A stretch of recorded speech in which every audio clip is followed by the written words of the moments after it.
Hi, my family. I included some of your lovely comments in this video and they really made me smile. The channel is going through a bit of a hard time, and I really need your support. Let's try to reach 1,000 likes and 1,000 comments. If everyone watching likes, leaves a comment and subscribes, we can do it together. Thank you so much. Let's get started. The worst part of working in the Allegheny National Forest isn't the terrain, though it's not friendly. It isn't the cold, the long stretches of radio silence, or even the rare encounters with black bears. It's the silence.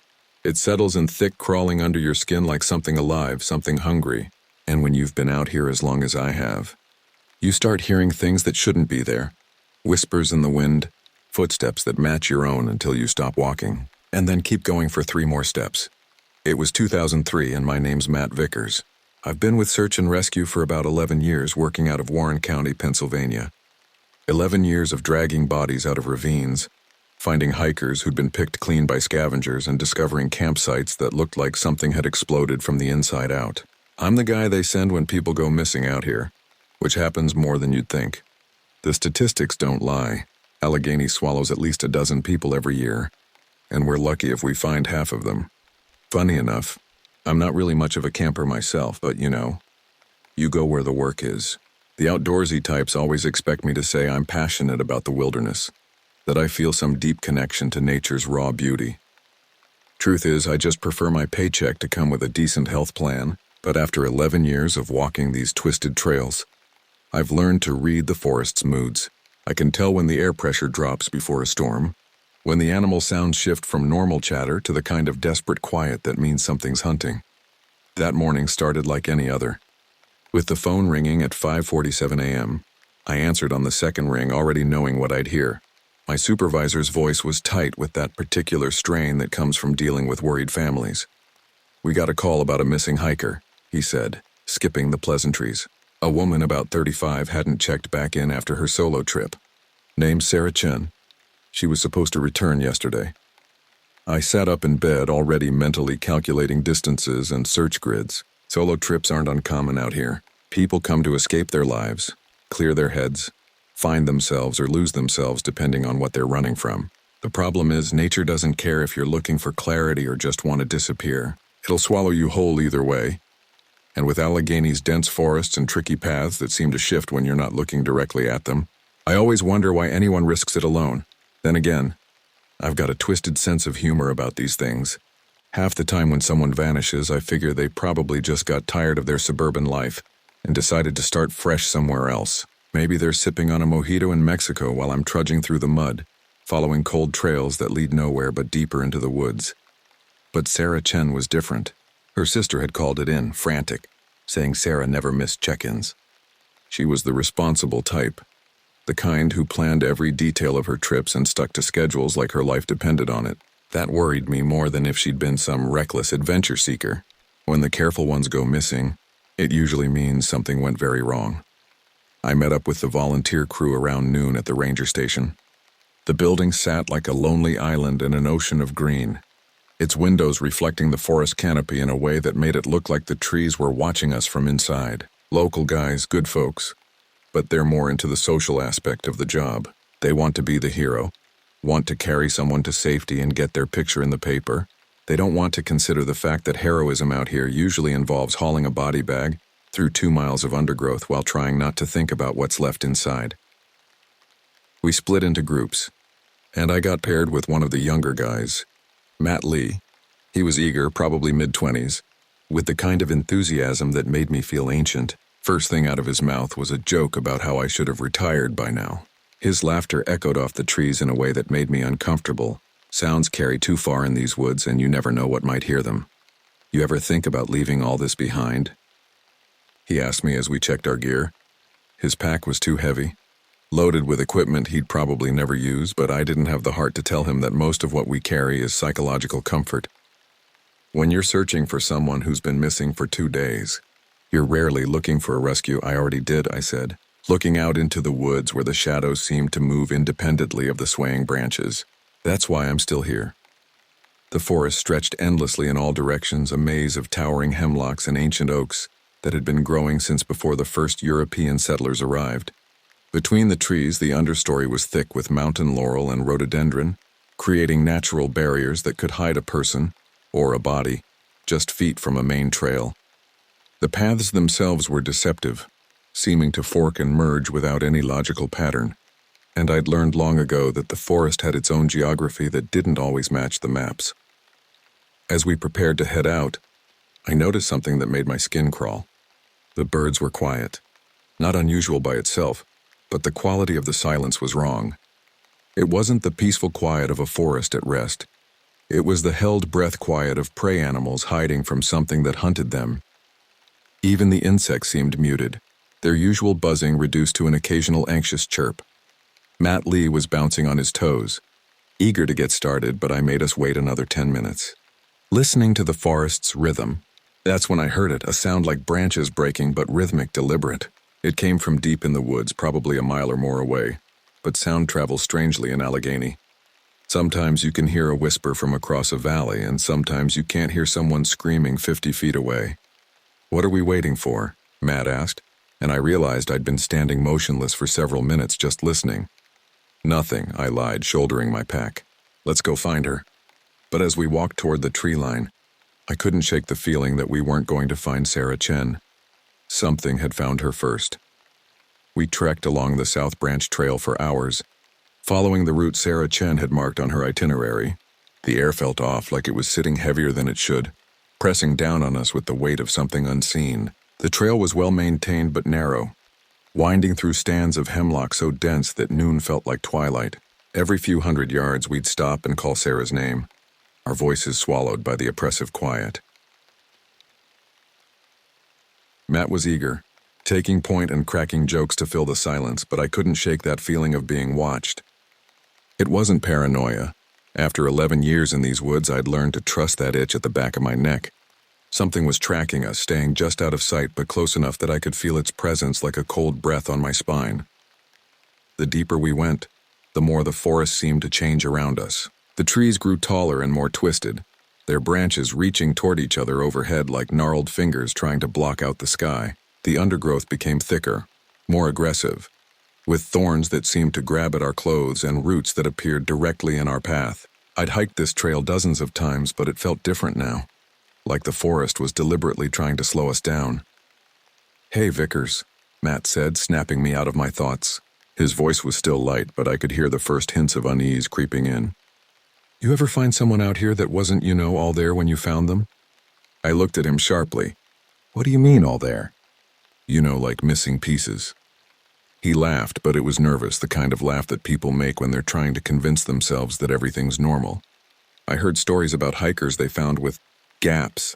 Once," I said, not elaborating. The memory hit me like a punch to the gut. A hunter we'd found 3 years ago sitting peacefully against a tree as if he'd just stopped to rest. Except he'd been missing everything from the waist down, and the cuts were too clean, too precise for any animal I knew about. The official report had blamed scavengers, but I'd seen what bears and coyotes could do to a body. This was something else entirely. That shut Matt up, and we walked in silence for another hour. The trail began to slope upward, climbing toward a ridge that wasn't marked on any of our maps. The further we climbed, the more the forest seemed to press in around us, until we were walking single file through a green tunnel that muffled all sound except our own breathing and the crunch of leaves underfoot. After another couple of hours, we stumbled across a clearing that definitely wasn't on any map. It was small, barely noticeable unless you were looking for it, and the trees around it looked wrong. They'd been growing at odd angles, reaching in different directions but not toward the sun.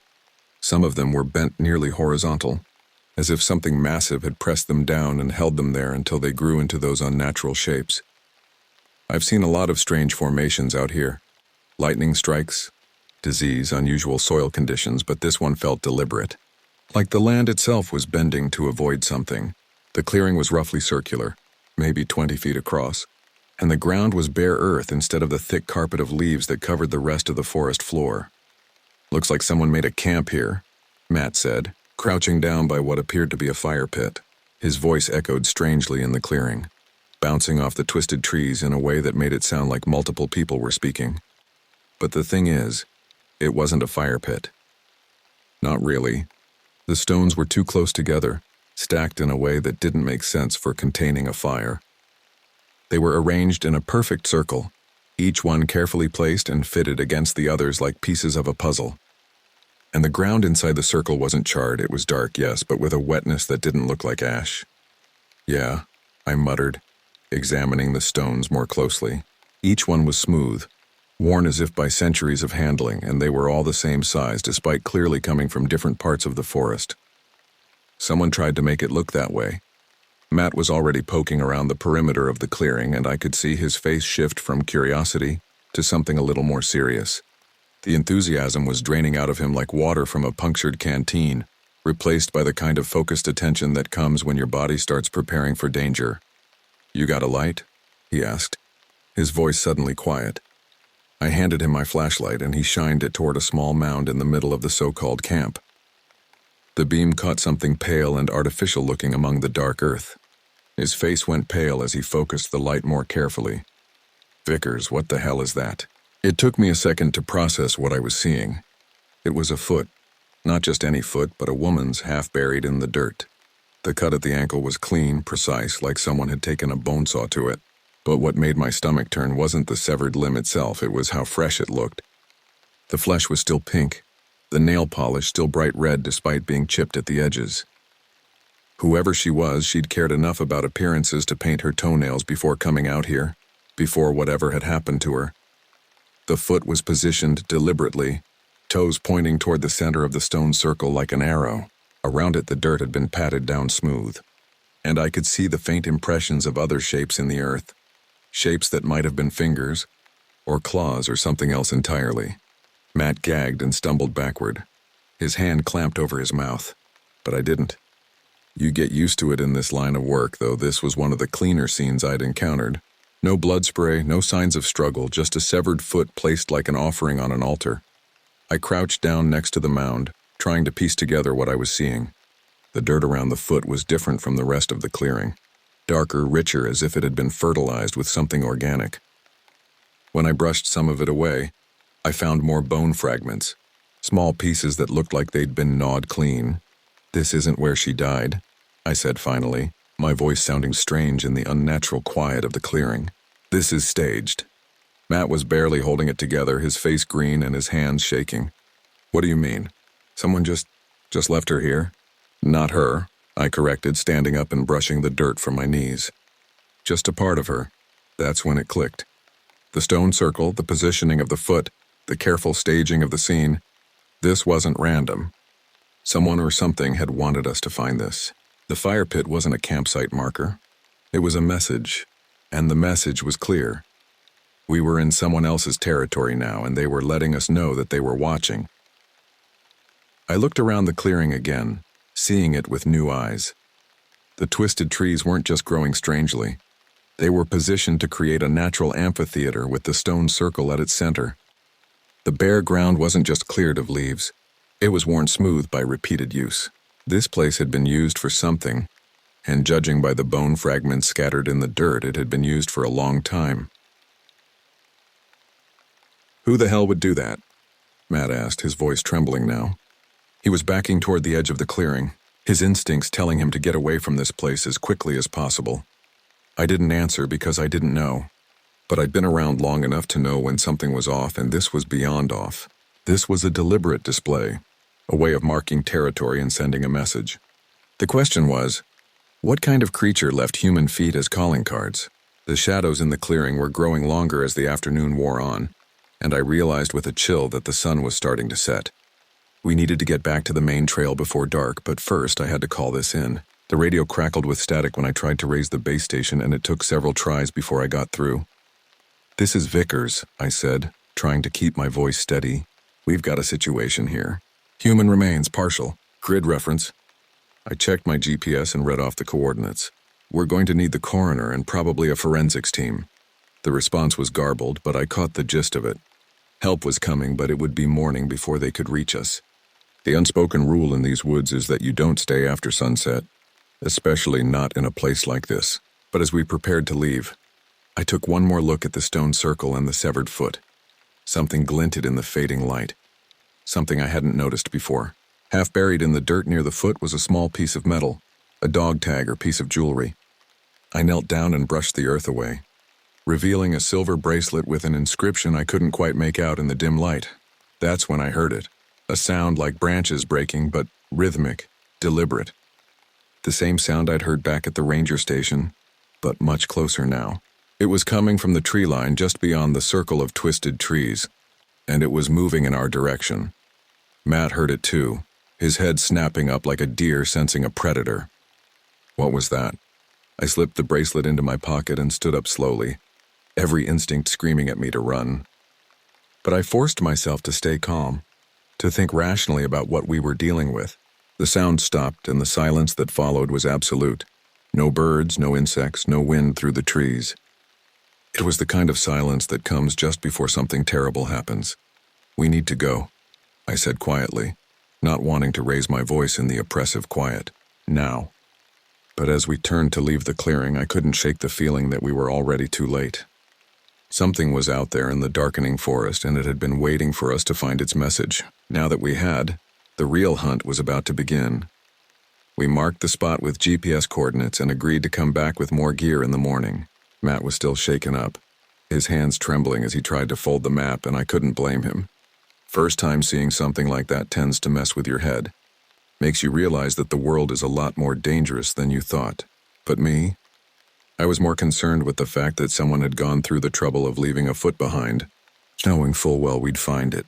The hike back to the main trail should have taken us 45 minutes, but it felt like hours. The forest had changed around us, becoming more hostile with each step. Branches seemed to reach out deliberately to snag our clothes. Roots appeared directly in our path, and the undergrowth grew thicker and more aggressive. What had been a clear trail that morning was now a maze of obstacles that forced us to push through walls of thorns and climb over fallen logs that hadn't been there before. But worst of all was the sound that followed us. It wasn't the rhythmic breaking of branches anymore. It was something more subtle, more deliberate. Footsteps that almost matched our own rhythm, but not quite. When we stopped to rest, they continued for exactly 3 more steps before falling silent. When we started walking again, there would be a pause. Then the sound would resume, always staying just out of sync with our own movements. Matt heard it too, his head constantly turning toward the sound, his pace getting faster with each phantom footfall. "There's something out there," he whispered during one of our rest stops, his voice barely audible even in the oppressive quiet. I nodded, not trusting my own voice. The thing that was following us was smart. Smart enough to stay hidden, smart enough to maintain distance, smart enough to know that we knew it was there. It was toying with us, letting us know that we were being hunted but not revealing itself.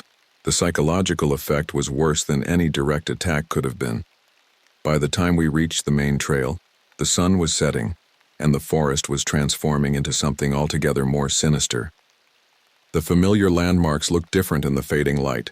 Trees that had seemed welcoming that morning now loomed like twisted sentinels, and the trail itself seemed to shift and change with each step.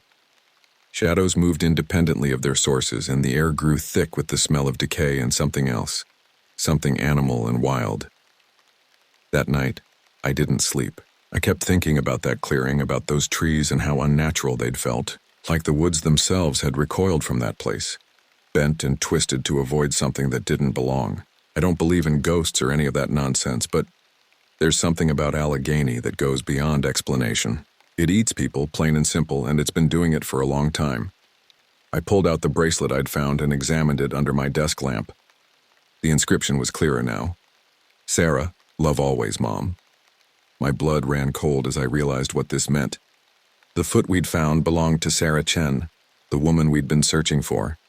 But if her foot was in that clearing, arranged like some kind of offering, where was the rest of her? I spent the night researching, digging through old police reports and newspaper archives, looking for any pattern that might explain what we'd found. What I discovered made my skin crawl. Over the past 20 years, there had been dozens of disappearances in Allegheny, far more than the official statistics suggested. Hikers, campers, hunters, all vanishing without a trace, leaving behind only scattered belongings and sometimes body parts arranged in ways that didn't make sense. The reports were buried deep in the files, classified as animal attacks or accidental deaths, but reading between the lines I could see the pattern. The missing people were always found in small clearings, always with evidence of ritualistic arrangement, always with key body parts missing, and in every case the investigating officers mentioned hearing sounds in the forest, footsteps, breathing, the rhythmic breaking of branches. We went back at first light, bringing a couple more guys with us. I was leading this time, and I noticed something I hadn't before. There were no birds, not one sound. The forest was completely silent except for our own breathing and the crunch of leaves underfoot. Even the insects seemed to have abandoned this part of the woods, leaving behind an emptiness that felt almost alive. The other guys were nervous, picking up on the wrongness of the place even if they couldn't articulate what was bothering them. Their jokes fell flat, their voices echoing strangely in the oppressive quiet. We moved in single file, weapons ready, though I wasn't sure what good a knife or a service pistol would do against something that could cleanly sever a human foot. We reached the clearing again, but the foot was gone. Not dragged off by animals, gone. The dirt wasn't even disturbed, as if it had simply vanished into the earth. Matt looked at me with panic rising in his eyes, his face pale and sweaty despite the cool morning air. Vickers, we marked it right? We did mark it? I checked the GPS twice, verified the coordinates against my notes from the night before. No mistake. We were in the right place, but the mound, the stones, all of it had vanished. The clearing looked like it had been swept clean, the earth smooth and undisturbed. Even the bone fragments I'd seen scattered in the dirt were gone. That's when I knew we weren't alone out here. The thing that had been following us the day before was still watching, still toying with us. It had cleaned up its display, erased the evidence, but it was still here. I could feel its presence like a weight on my shoulders, a constant pressure that made it hard to breathe. Matt was losing it, rambling about how things like this didn't just happen, how there had to be a logical explanation. The other guys were confused, asking if we were in the right spot, looking at me like I'd lost my mind. I shut them down, knowing this wasn't a conversation to have out here. But I could feel it now, that crawling sensation under my skin that meant we were being watched, studied, evaluated. I signaled for us to spread out, search the surrounding area. I didn't expect to find anything, hell, I didn't want to, but protocol was protocol. We had to be thorough, had to check every possible hiding spot, even though every instinct I had was screaming at me to get out of these woods and never come back. Matt stuck close to me, still rattling off questions I didn't have answers to. His voice was getting higher, more desperate, and I could see the fear starting to take hold. That's when I heard it, a snap just beyond the tree line. It was faint, but enough to make me stop dead in my tracks. I motioned for Matt to be quiet and pointed toward the sound. It was getting closer, moving through the underbrush with the kind of careful stealth that spoke of intelligence and patience. Whatever was out there had been watching us, waiting for the right moment to reveal itself. I pulled out my knife, the only weapon I had on me. Stupid, I should have brought something better, something with more range. But the knife was sharp, and I knew how to use it. I'd gutted enough deer in my time to know where to cut to do the most damage. The sound was closer now, moving in a rough circle around our position. I could track its progress by the way the branches moved, by the subtle changes in the forest's ambient noise. It was big, whatever it was, and it was taking its time, studying us like a predator evaluating prey. Then I saw it. Standing just beyond the trees, barely visible in the dappled morning light, was a figure. Tall, easily 7 feet, with a hunched posture that made it seem even more imposing. Its limbs were too long for its body, thin but corded with muscle, and it was covered in patchy fur that looked more like coarse hair matted with dirt and something darker. It moved awkwardly, almost like it was learning how to walk, but there was a deliberate quality to its movements that suggested intelligence. It tilted its head as it watched us, the gesture almost human in its curiosity, and I got the distinct impression that it was studying us the same way we might study insects under a microscope. Its face was the worst part. It looked like someone had tried to mash a human and a wolf together but had failed miserably. The features were elongated, stretched, with too many teeth visible in what might have been a smile. Its eyes were dark, almost black, and they reflected the light in a way that made them seem to glow. I froze, trying to process what I was seeing. This thing, whatever it was, wasn't human, but it wasn't just some animal either.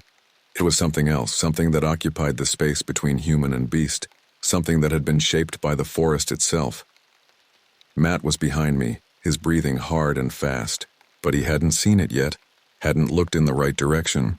I wanted to keep it that way, wanted to spare him the sight of the thing that was watching us with such obvious hunger. The creature shifted its weight, and I could see the muscles moving under its matted fur. It was preparing to move, to attack or to flee, and I had to make a decision. I could try to back away slowly, hope that it would lose interest and disappear back into the forest. Or I could face it, try to drive it off before it decided we were worth hunting. But before I could make that choice, it moved. Fast, faster than something that size should have been able to move. One moment it was standing at the edge of the clearing. The next it was bounding toward us with a fluid grace that spoke of years of hunting in these woods. I barely had time to shout a warning before it was on us, and I realized with horrible clarity that we had never been searching for Sarah Chen. We had been hunting, and now we were the prey. The creature slammed into me with a force I didn't expect from something so gangly. I hit the ground hard, my head bouncing off a root, and the world exploded into stars and darkness. The wind was knocked out of me, and my knife clattered away across the forest floor, useless now when I needed it most. I could hear Matt behind me, shouting my name, but it was muffled, like my brain couldn't quite process the sound. Everything seemed to be happening underwater, slow and distorted. The creature hovered over me, its breath hot and rancid, carrying the smell of rotting meat and something else, something sweet and cloying that made my stomach turn. Up close, I could see details that made my skin crawl. The patchy fur wasn't fur at all.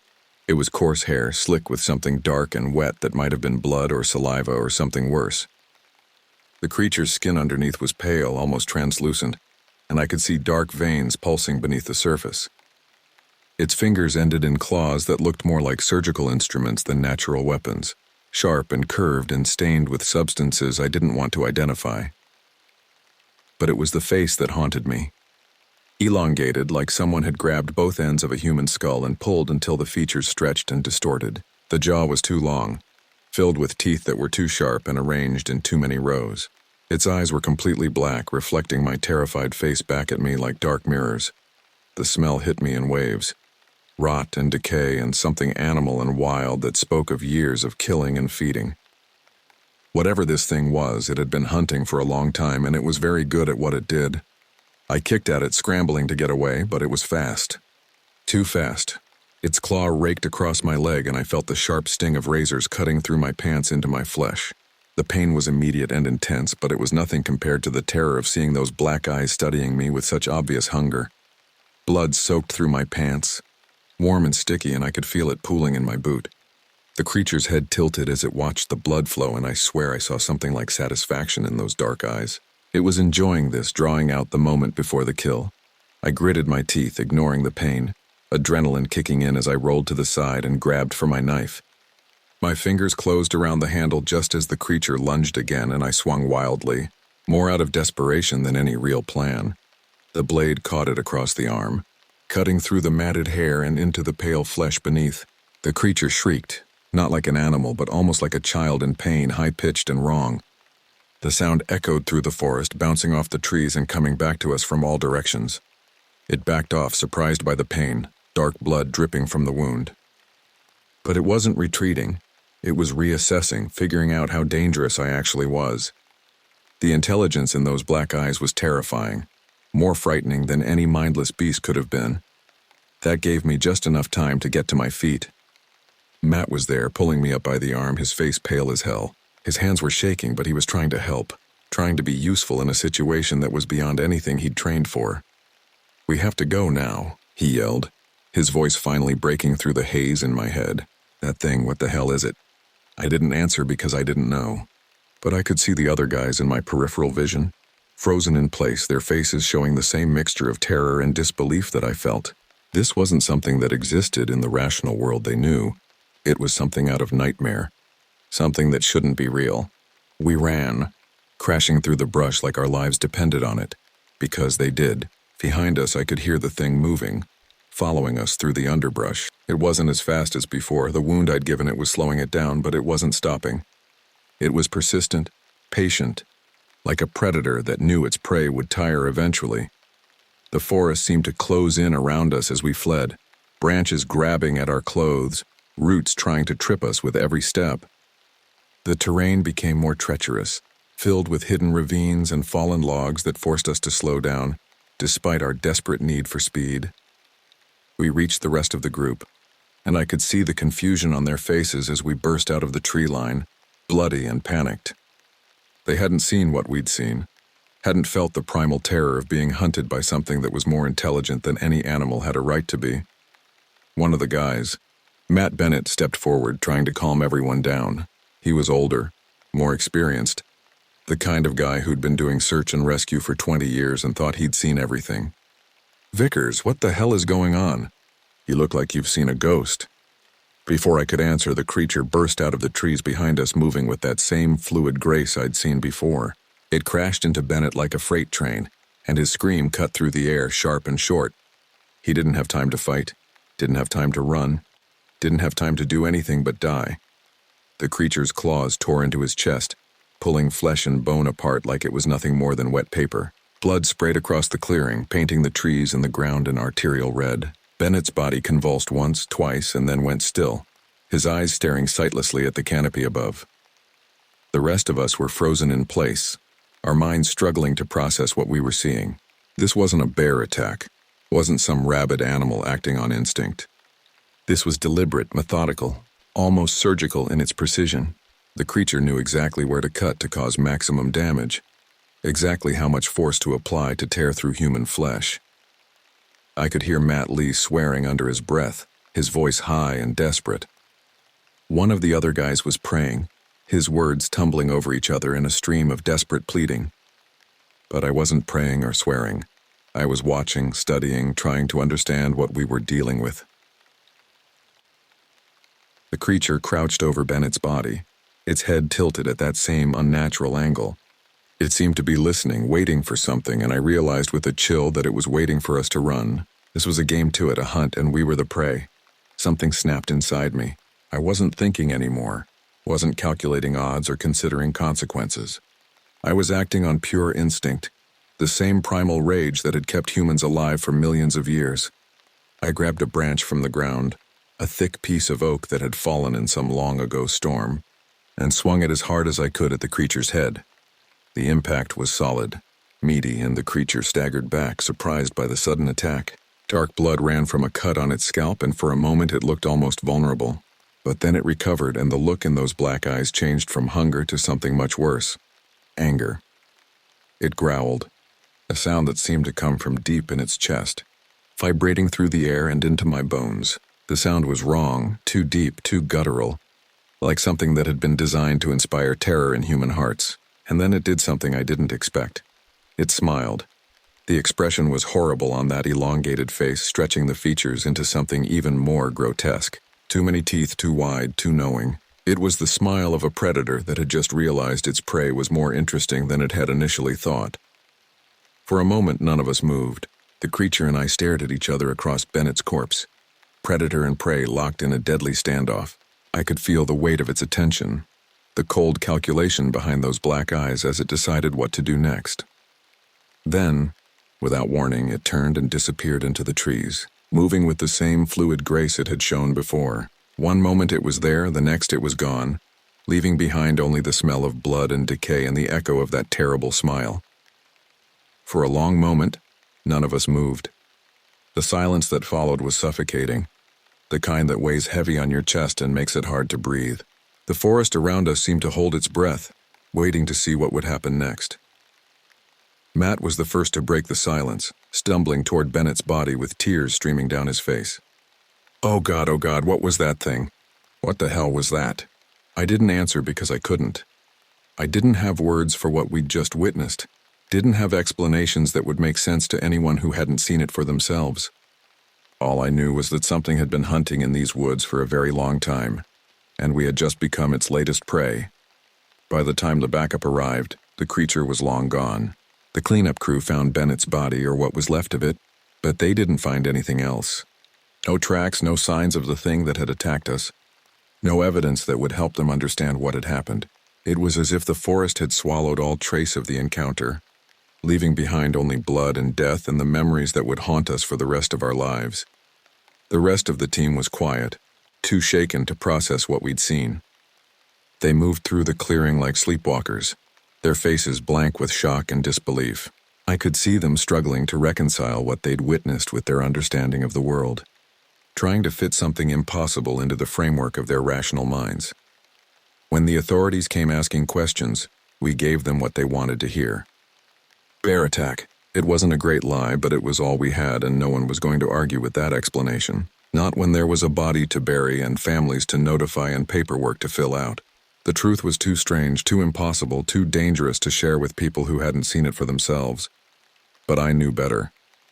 I'd seen the intelligence in those black eyes, the deliberate way it had moved, the surgical precision of its attack. This wasn't some rabid animal acting on instinct. It was something far more dangerous, something that had been shaped by years of hunting and killing in these woods. Matt Lee left the team a few days later. He couldn't handle it, couldn't sleep, couldn't stop seeing that elongated face in his dreams. He moved to Florida, as far from the Pennsylvania woods as he could get, and I never heard from him again. The others followed suit over the next year, finding excuses to transfer to different departments or retire early. No one talked about what had happened, at least not to anyone outside the unit. I stayed on. It's what I do. But the silence in the forest was different now. It wasn't just quiet, it was listening.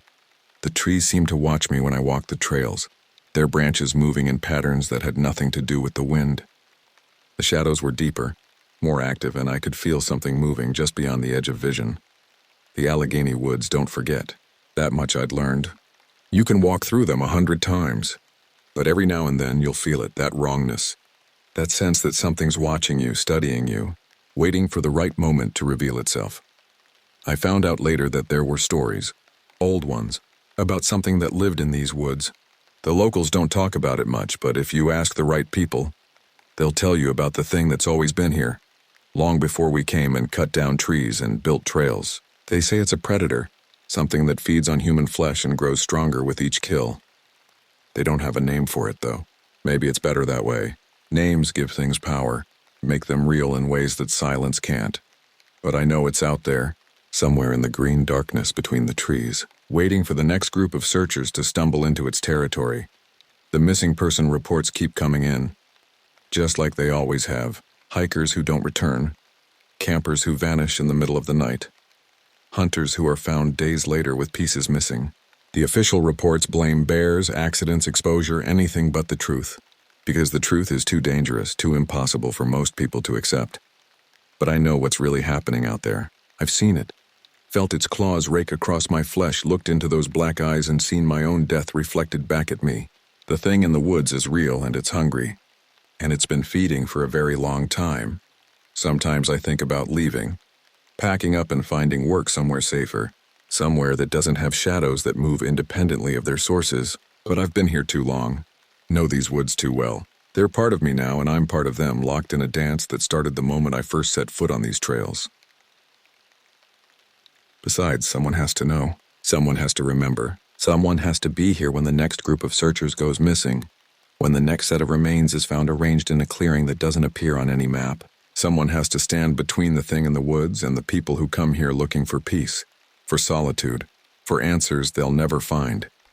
The radio crackles to life, interrupting my thoughts. Another missing person, another search mission, another chance to walk into the green darkness and hope I come back out alive.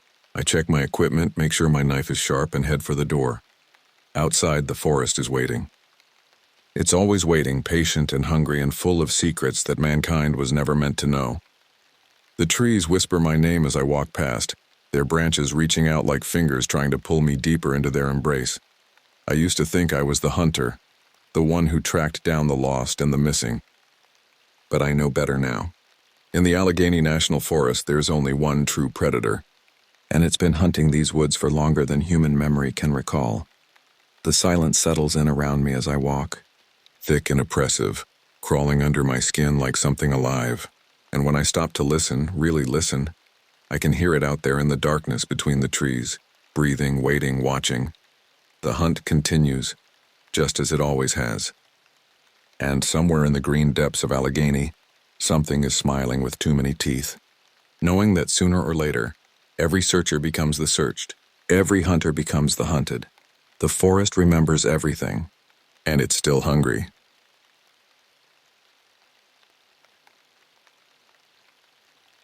I wasn't really built for search and rescue. I mean, don't get me wrong, I'm good at it. But I didn't wake up one day dreaming of saving lost hikers.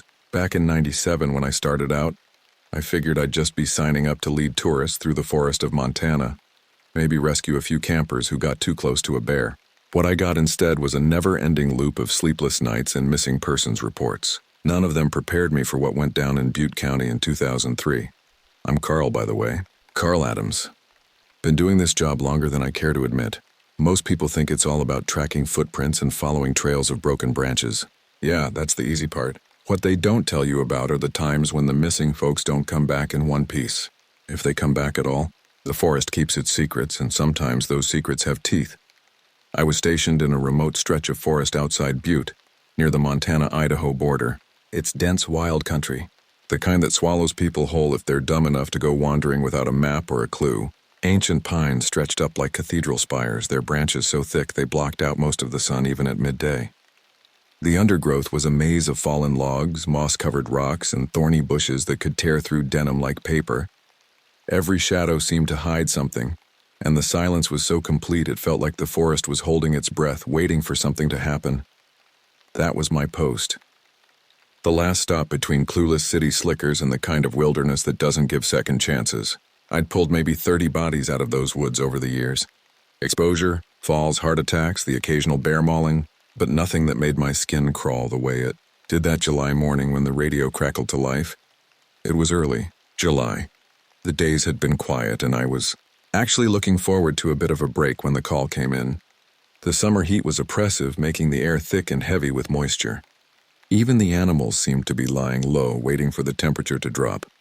The forest felt different that morning, though I couldn't put my finger on why. Maybe it was the way the birds had gone quiet, or how the usual rustle of small creatures in the underbrush had stopped completely. Even the wind seemed to be holding its breath.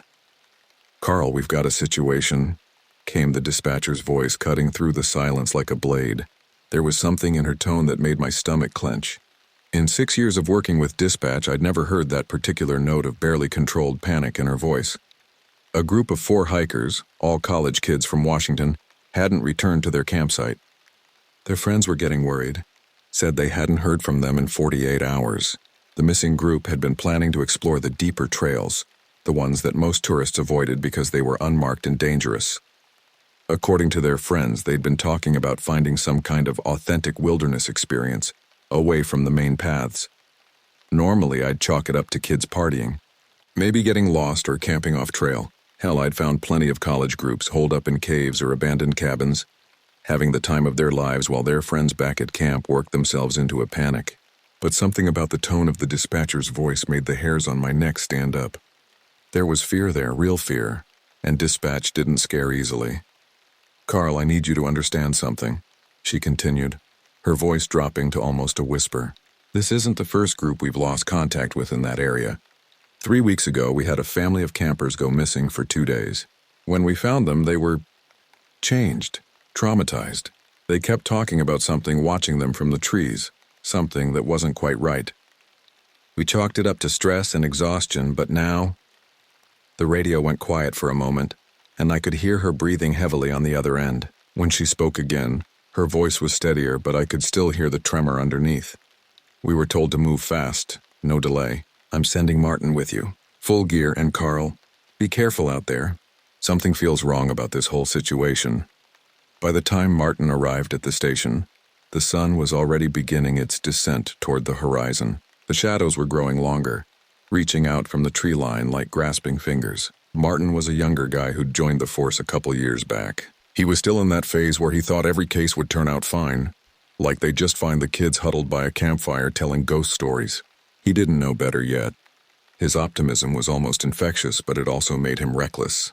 He had a tendency to rush into situations without fully understanding the danger. "So what do we know about these kids?" Martin asked as we loaded our packs with emergency supplies, flares, and first aid equipment. His hands were steady, but I noticed the way he kept glancing toward the forest as if expecting something to emerge from the shadows. 4 college students from Washington. Names are... I consulted my notes. Jennifer, Michael, Sarah, and David. All experienced hikers according to their friends. They were supposed to be back by yesterday evening. Martin nodded, checking his radio one more time. Probably just got turned around. These city kids think they know the wilderness, but they get out here and realize it's a whole different world. I wanted to agree with him, but something in my gut told me this was different. The forest felt wrong that evening, like it was watching us prepare. The air was too still, too quiet. Even the insects had gone silent, which was never a good sign. In my experience, when the forest went quiet, it was because something was coming. As we headed toward the trailhead, I caught myself looking back over my shoulder more than once. The feeling of being watched was almost overwhelming, and I couldn't shake the image of eyes peering out from between the trees. Not animal eyes, but something else. Something intelligent and patient and very, very hungry. By the time we got out there, it was nearly dusk. The light barely cut through the dense trees, and the forest felt oppressive, like it was holding its breath. Every step we took seemed to echo in the unnatural silence, and I found myself moving more carefully, trying to minimize the sound of our passage.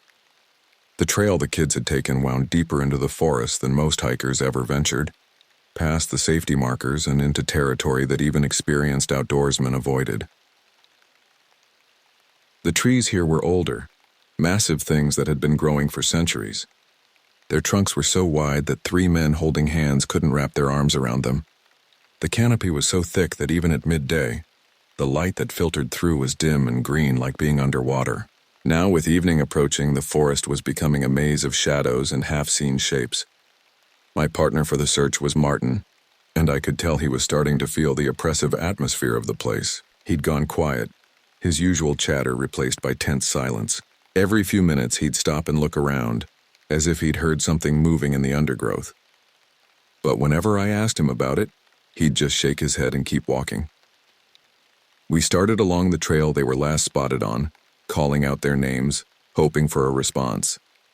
Our voices seemed to be swallowed by the forest, disappearing into the thick air without even an echo. I'd done this routine too many times to count, but something about this felt different. Usually when you called out in the woods, you'd get some kind of response. Birds would take flight, small animals would rustle in the bushes. Something would react to the sound of human voices. But here our calls seemed to vanish into a void of silence. Martin had this habit of talking to fill the silence. Something about how he once got lost as a kid and found his way back by following a stream. His voice was getting higher, more nervous, and I could tell he was starting to feel the weight of the place pressing down on him. The story he was telling didn't make much sense, jumping around from detail to detail without any coherent thread, but I let him ramble. Sometimes talking helped people deal with stress, and I could see the stress building in his shoulders, the way his grip on his flashlight was getting tighter. I didn't respond much to his chatter. The quiet out there was too heavy, like something was pressing down on us from all sides. It wasn't just the absence of sound, it was the presence of something else, something that was listening to our every word, watching our every move. I'd spent enough time in the wilderness to know when you were being hunted, and every instinct I had was screaming that we were no longer the hunters in this situation. The trail began to slope downward, leading us deeper into a ravine where the trees grew even thicker, and the shadows seemed to have a life of their own. Strange fungi grew on the tree trunks, glowing faintly in the darkness with an eerie phosphorescence. The air grew colder as we descended, and I could see our breath beginning to mist in the rapidly cooling air. An hour in, we found the first sign. A torn backpack near a rock face, not just dropped or abandoned, but ripped wide open. The fabric wasn't just torn, it was shredded, as if something with razor-sharp claws had systematically destroyed it. The contents were scattered across the ground. A water bottle cracked down the middle, a sleeping bag torn to ribbons, and food containers that had been crushed with such force that they'd been reduced to twisted metal and plastic fragments. But it was the smell that made my stomach turn. A sweet, cloying odor that reminded me of rotting meat mixed with something else, something I couldn't identify but that made my skin crawl. The smell seemed to cling to the fabric of the backpack, and when I leaned closer to examine it, the odor was so strong it made my eyes water. That's when Martin's chatter stopped. He looked at me, eyes wide with growing fear, but didn't say a word. The joking, optimistic young man I'd started the search with was gone, replaced by someone who was beginning to understand that we were dealing with something far worse than a simple missing persons case. His hand moved instinctively to his radio, but I caught his wrist and shook my head. Whatever had done this might still be close, and the last thing we needed was to advertise our presence. We both knew something was wrong. The damage to the backpack wasn't consistent with any animal attack I'd ever seen. Bears might tear through fabric, but they did it to get to food, not with this kind of systematic destruction. Mountain lions were more precise, but they wouldn't waste time shredding equipment. This looked deliberate, purposeful, like something had taken pleasure in destroying the hikers' belongings. We pressed on slower now, weapons at the ready. You don't usually carry a gun for bears out here, but I'd learned to be prepared for anything. The forest seemed to be closing in around us, the trees growing closer together, the undergrowth becoming thicker and more treacherous. Every shadow looked like it might be hiding something. Every sound made us jump and spin around, fingers on triggers. I kept scanning the trees, looking for any sign of movement, any indication that we weren't alone. But it wasn't the kind of danger you could see coming. It was the feeling of being watched, of being stalked by something that knew these woods better than we ever could. You know that old saying, the trees have eyes? Well, it felt like that. Only the trees didn't need eyes. Whatever was out there had us in its sights, and it was patient enough to wait for the right moment to strike. The path began to wind through a series of steep switchbacks, taking us deeper into the ravine.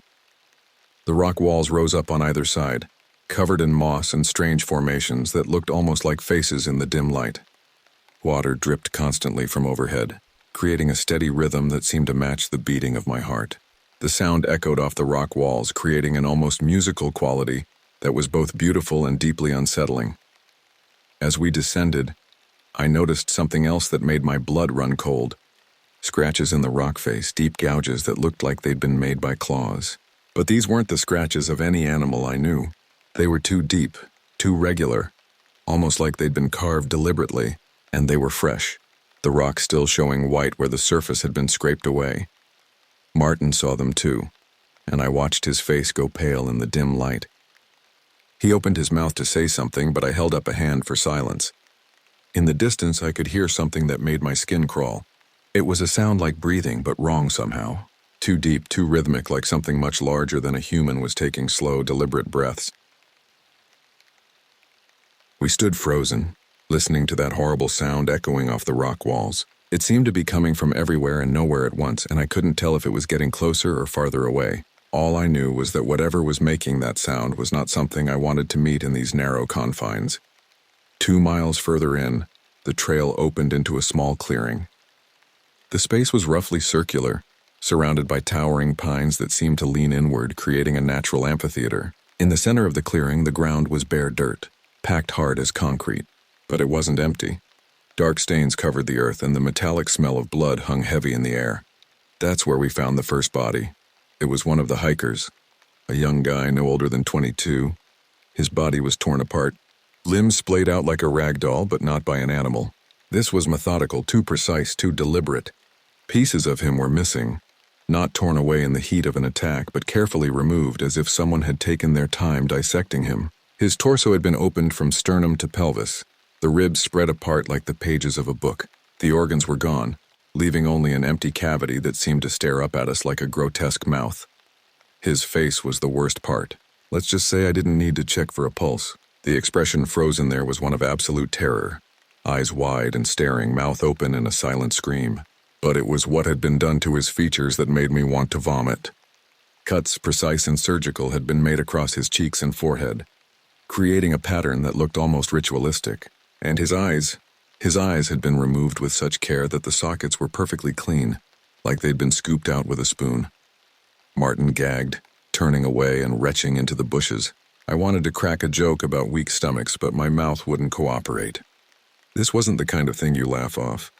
This was the kind of thing that stayed with you, that crept into your dreams and made you question everything you thought you knew about the world.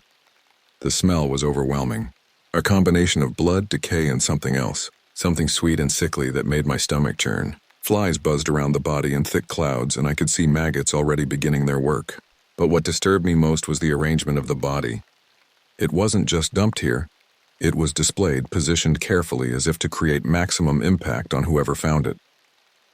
We radioed back to base, our voices shaking as we reported the casualty. The dispatcher's voice was tight with stress when she responded, telling us to stay put and wait for backup.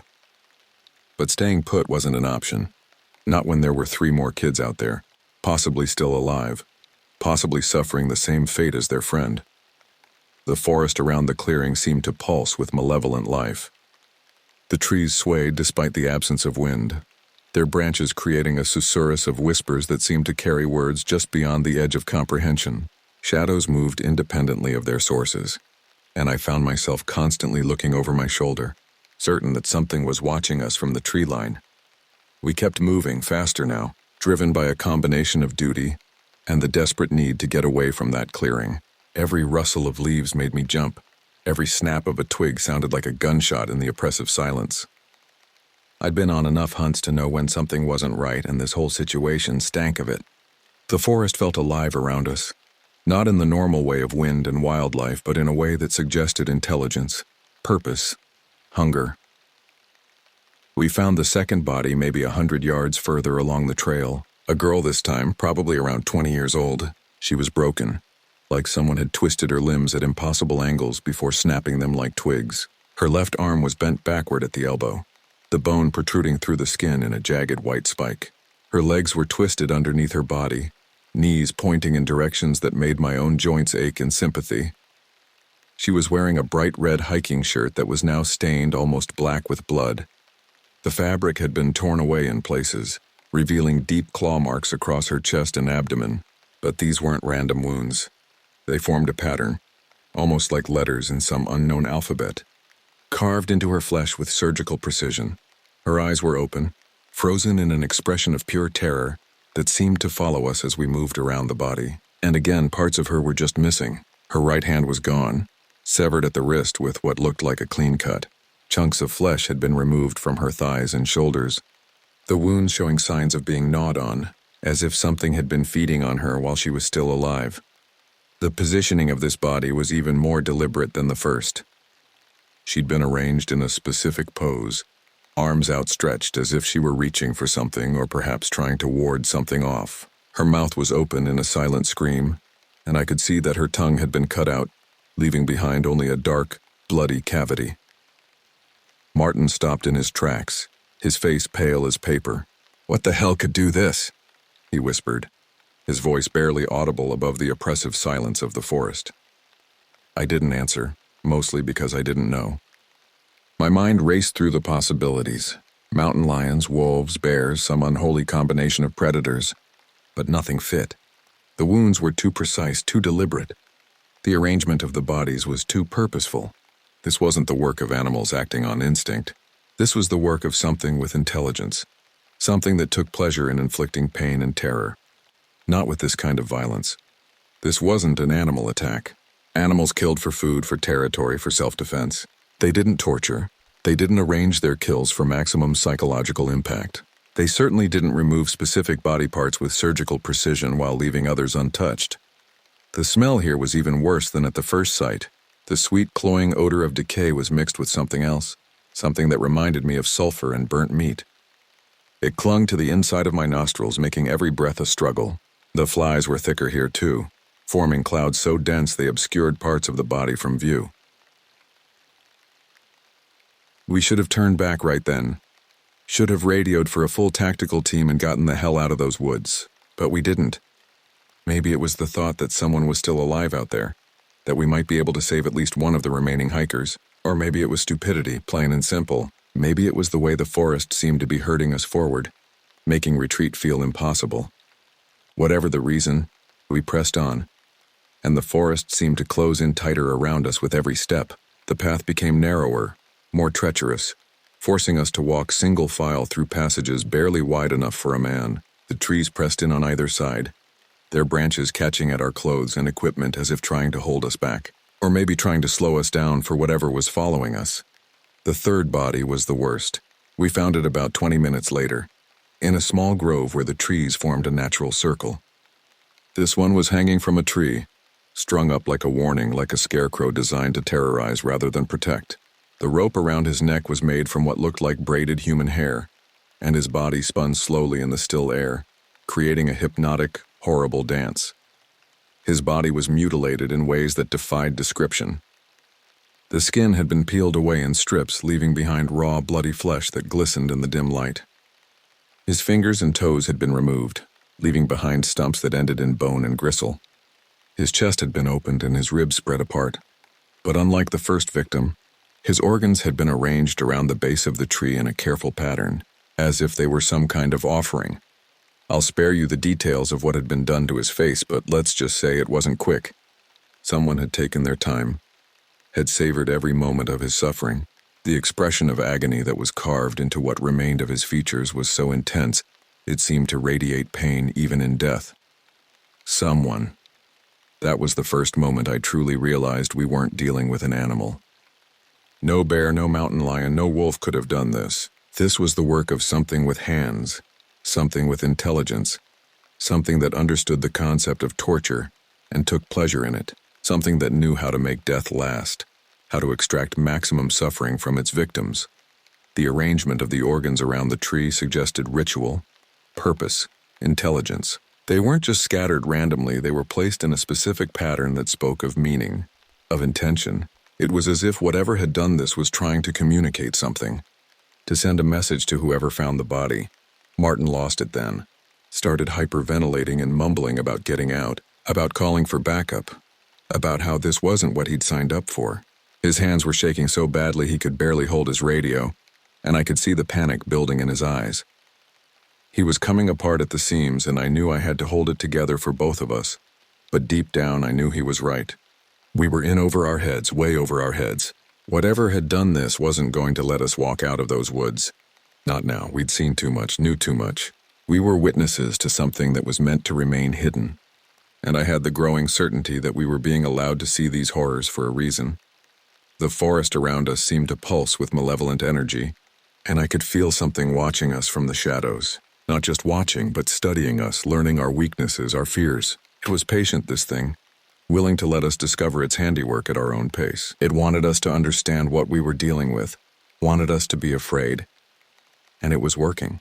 I was more afraid than I'd ever been in my life. Then we heard it. The snapping of branches, footsteps, slow and deliberate, coming from deeper in the trees. At first I thought it might be another hiker, one of the missing kids maybe, but the sound wasn't right. Too heavy, too deliberate, too rhythmic. These weren't the panicked steps of someone lost and frightened. These were the measured strides of something that knew exactly where it was going. The footsteps seemed to circle us, moving through the forest with an ease that spoke of intimate familiarity with the terrain.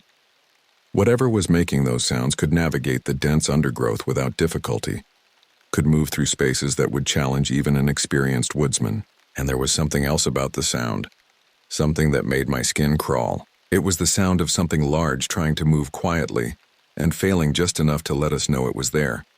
I raised my rifle, motioned for Martin to stay close. My heart was pounding so hard I could feel it in my throat, and my hands were slick with sweat despite the cool air. Martin was breathing in short, panicked gasps, and I could smell the fear coming off him in waves. For a second I wondered if this was it, if this was how it would end.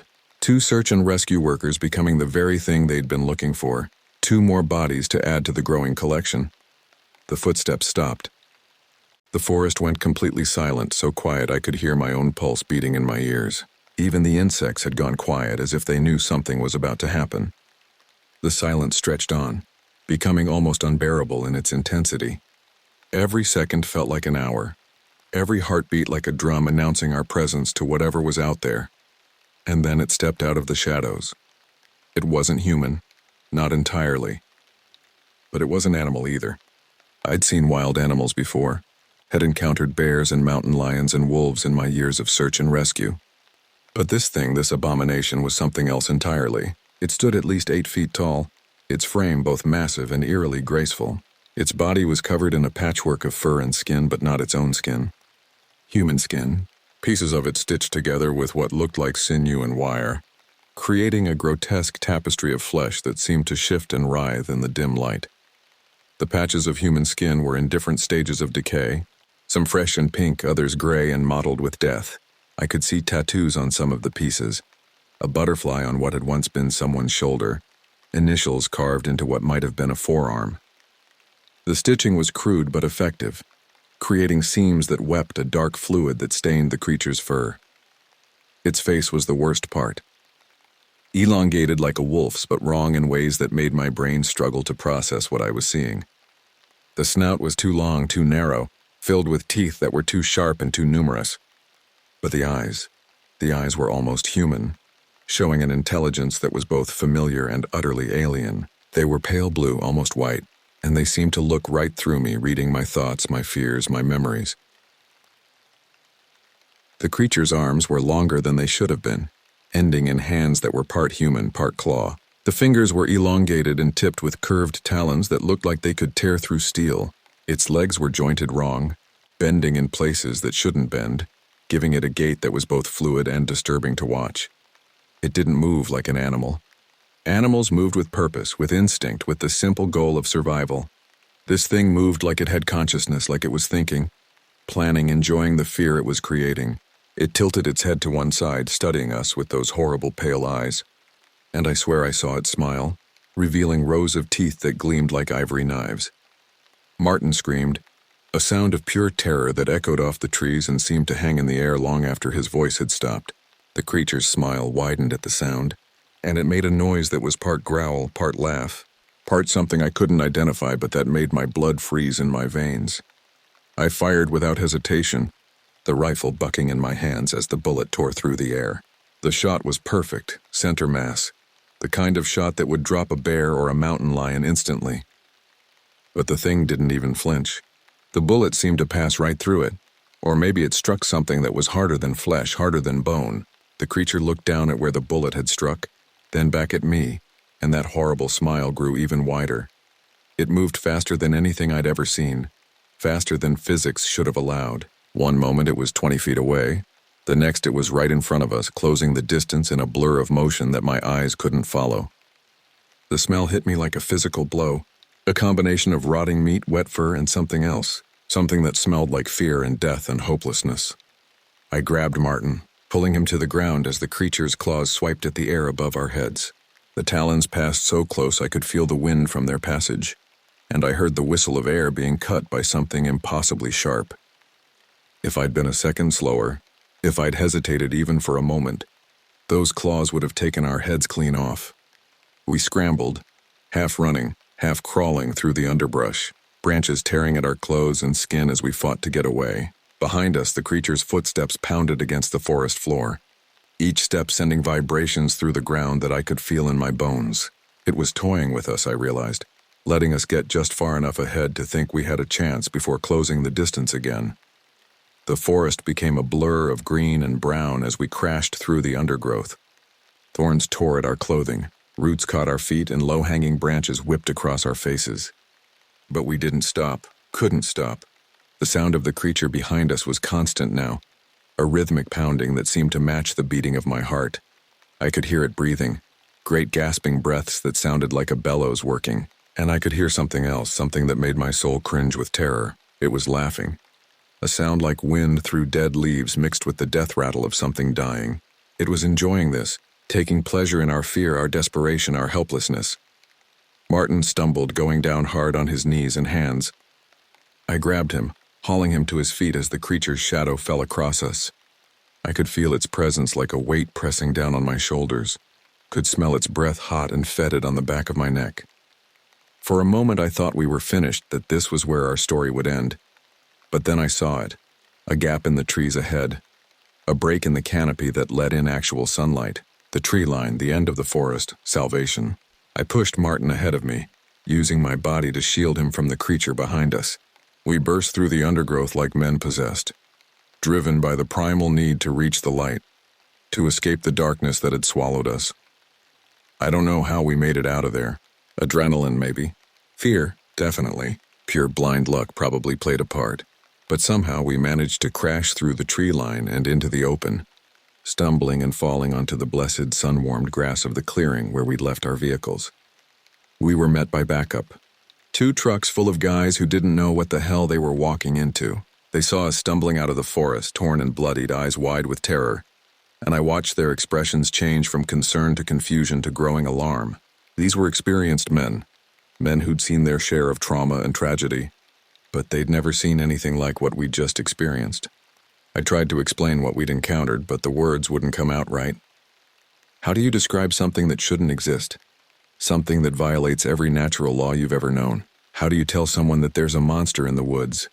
something that wears human skin like a trophy and treats murder like an art form. The words came out in fragments, disconnected pieces of a puzzle that didn't make sense even to me. I told them about the bodies, about the systematic mutilation, about the thing that had chased us through the forest.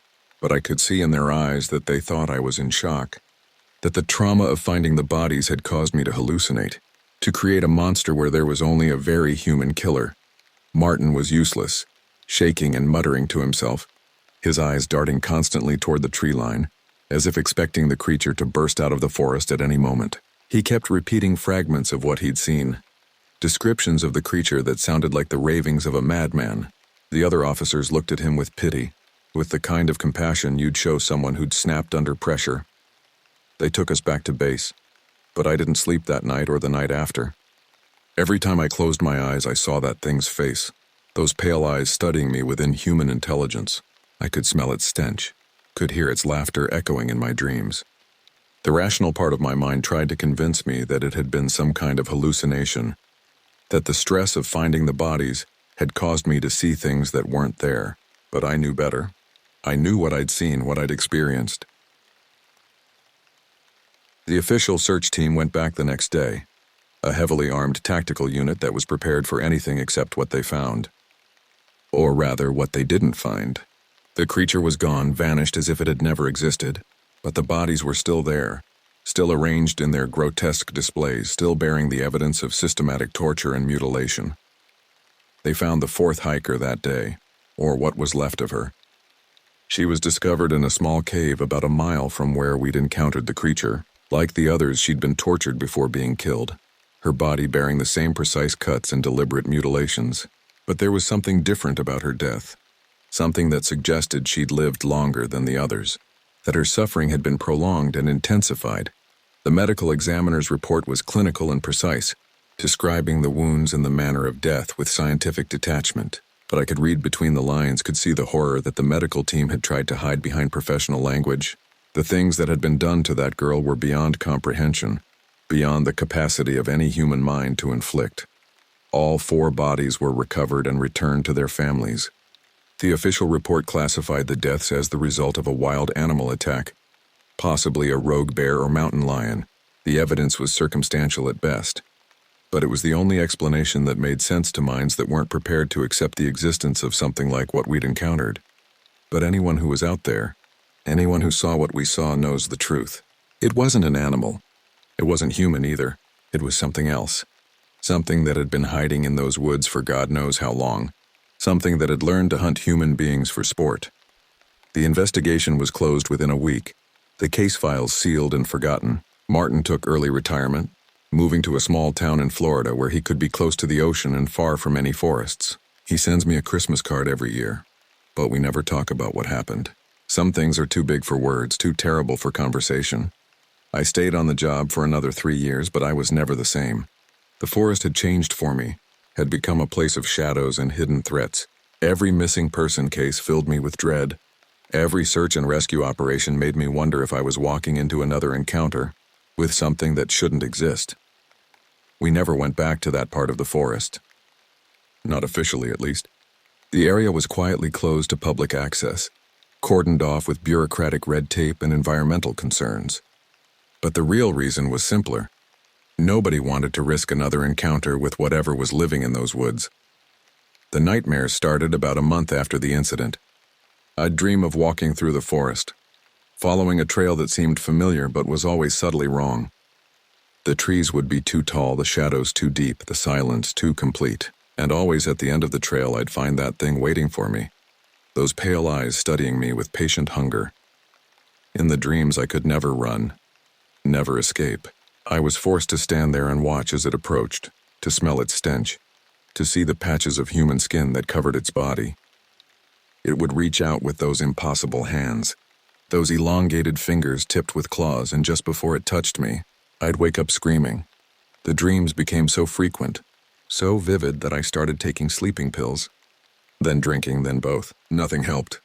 The creature had taken up residence in my subconscious, a permanent reminder of what I'd seen, what I'd experienced.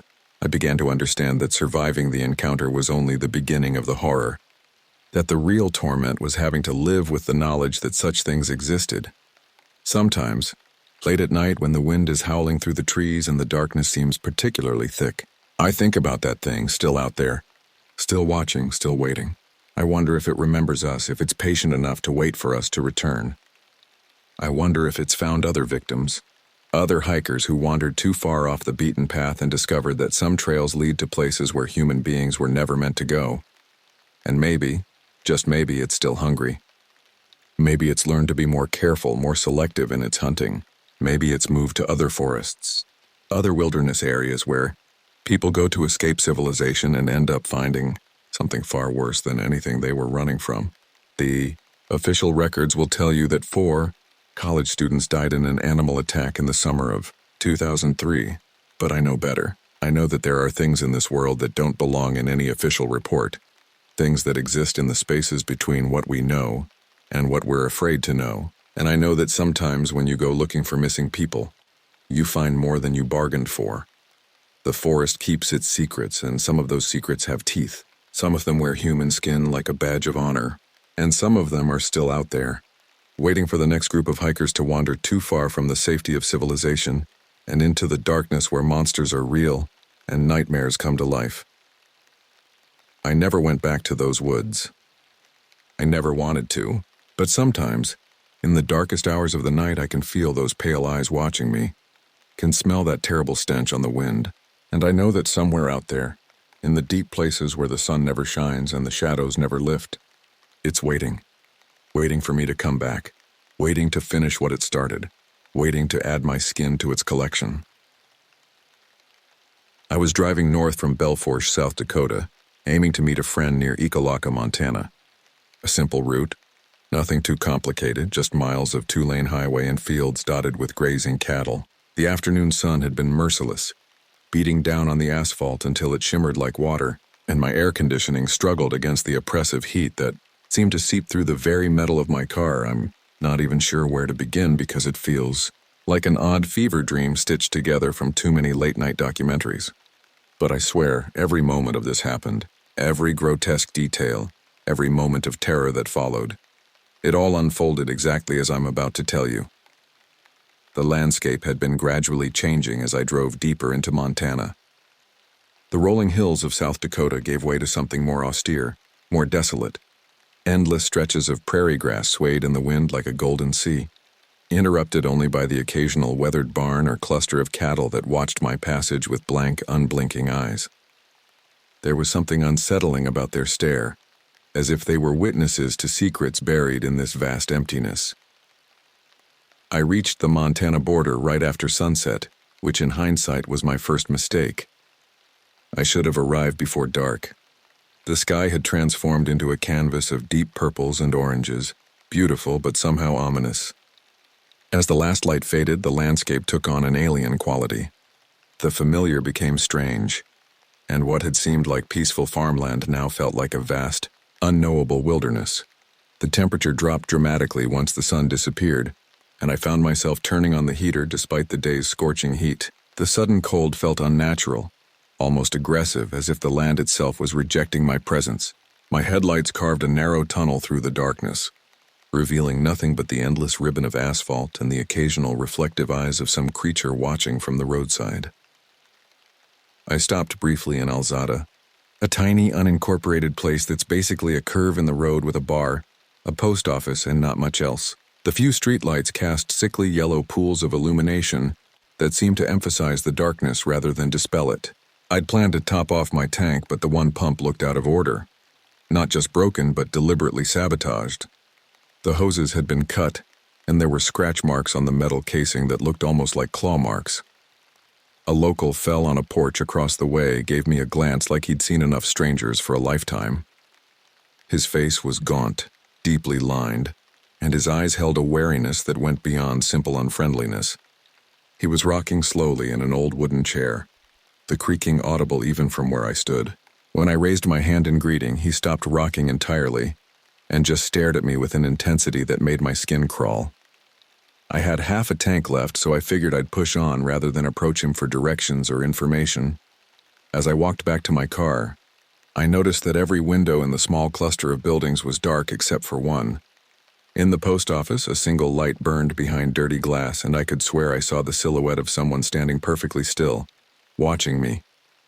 The figure didn't move the entire time I was in view, and when I glanced back from my car, it was gone, but the light remained burning.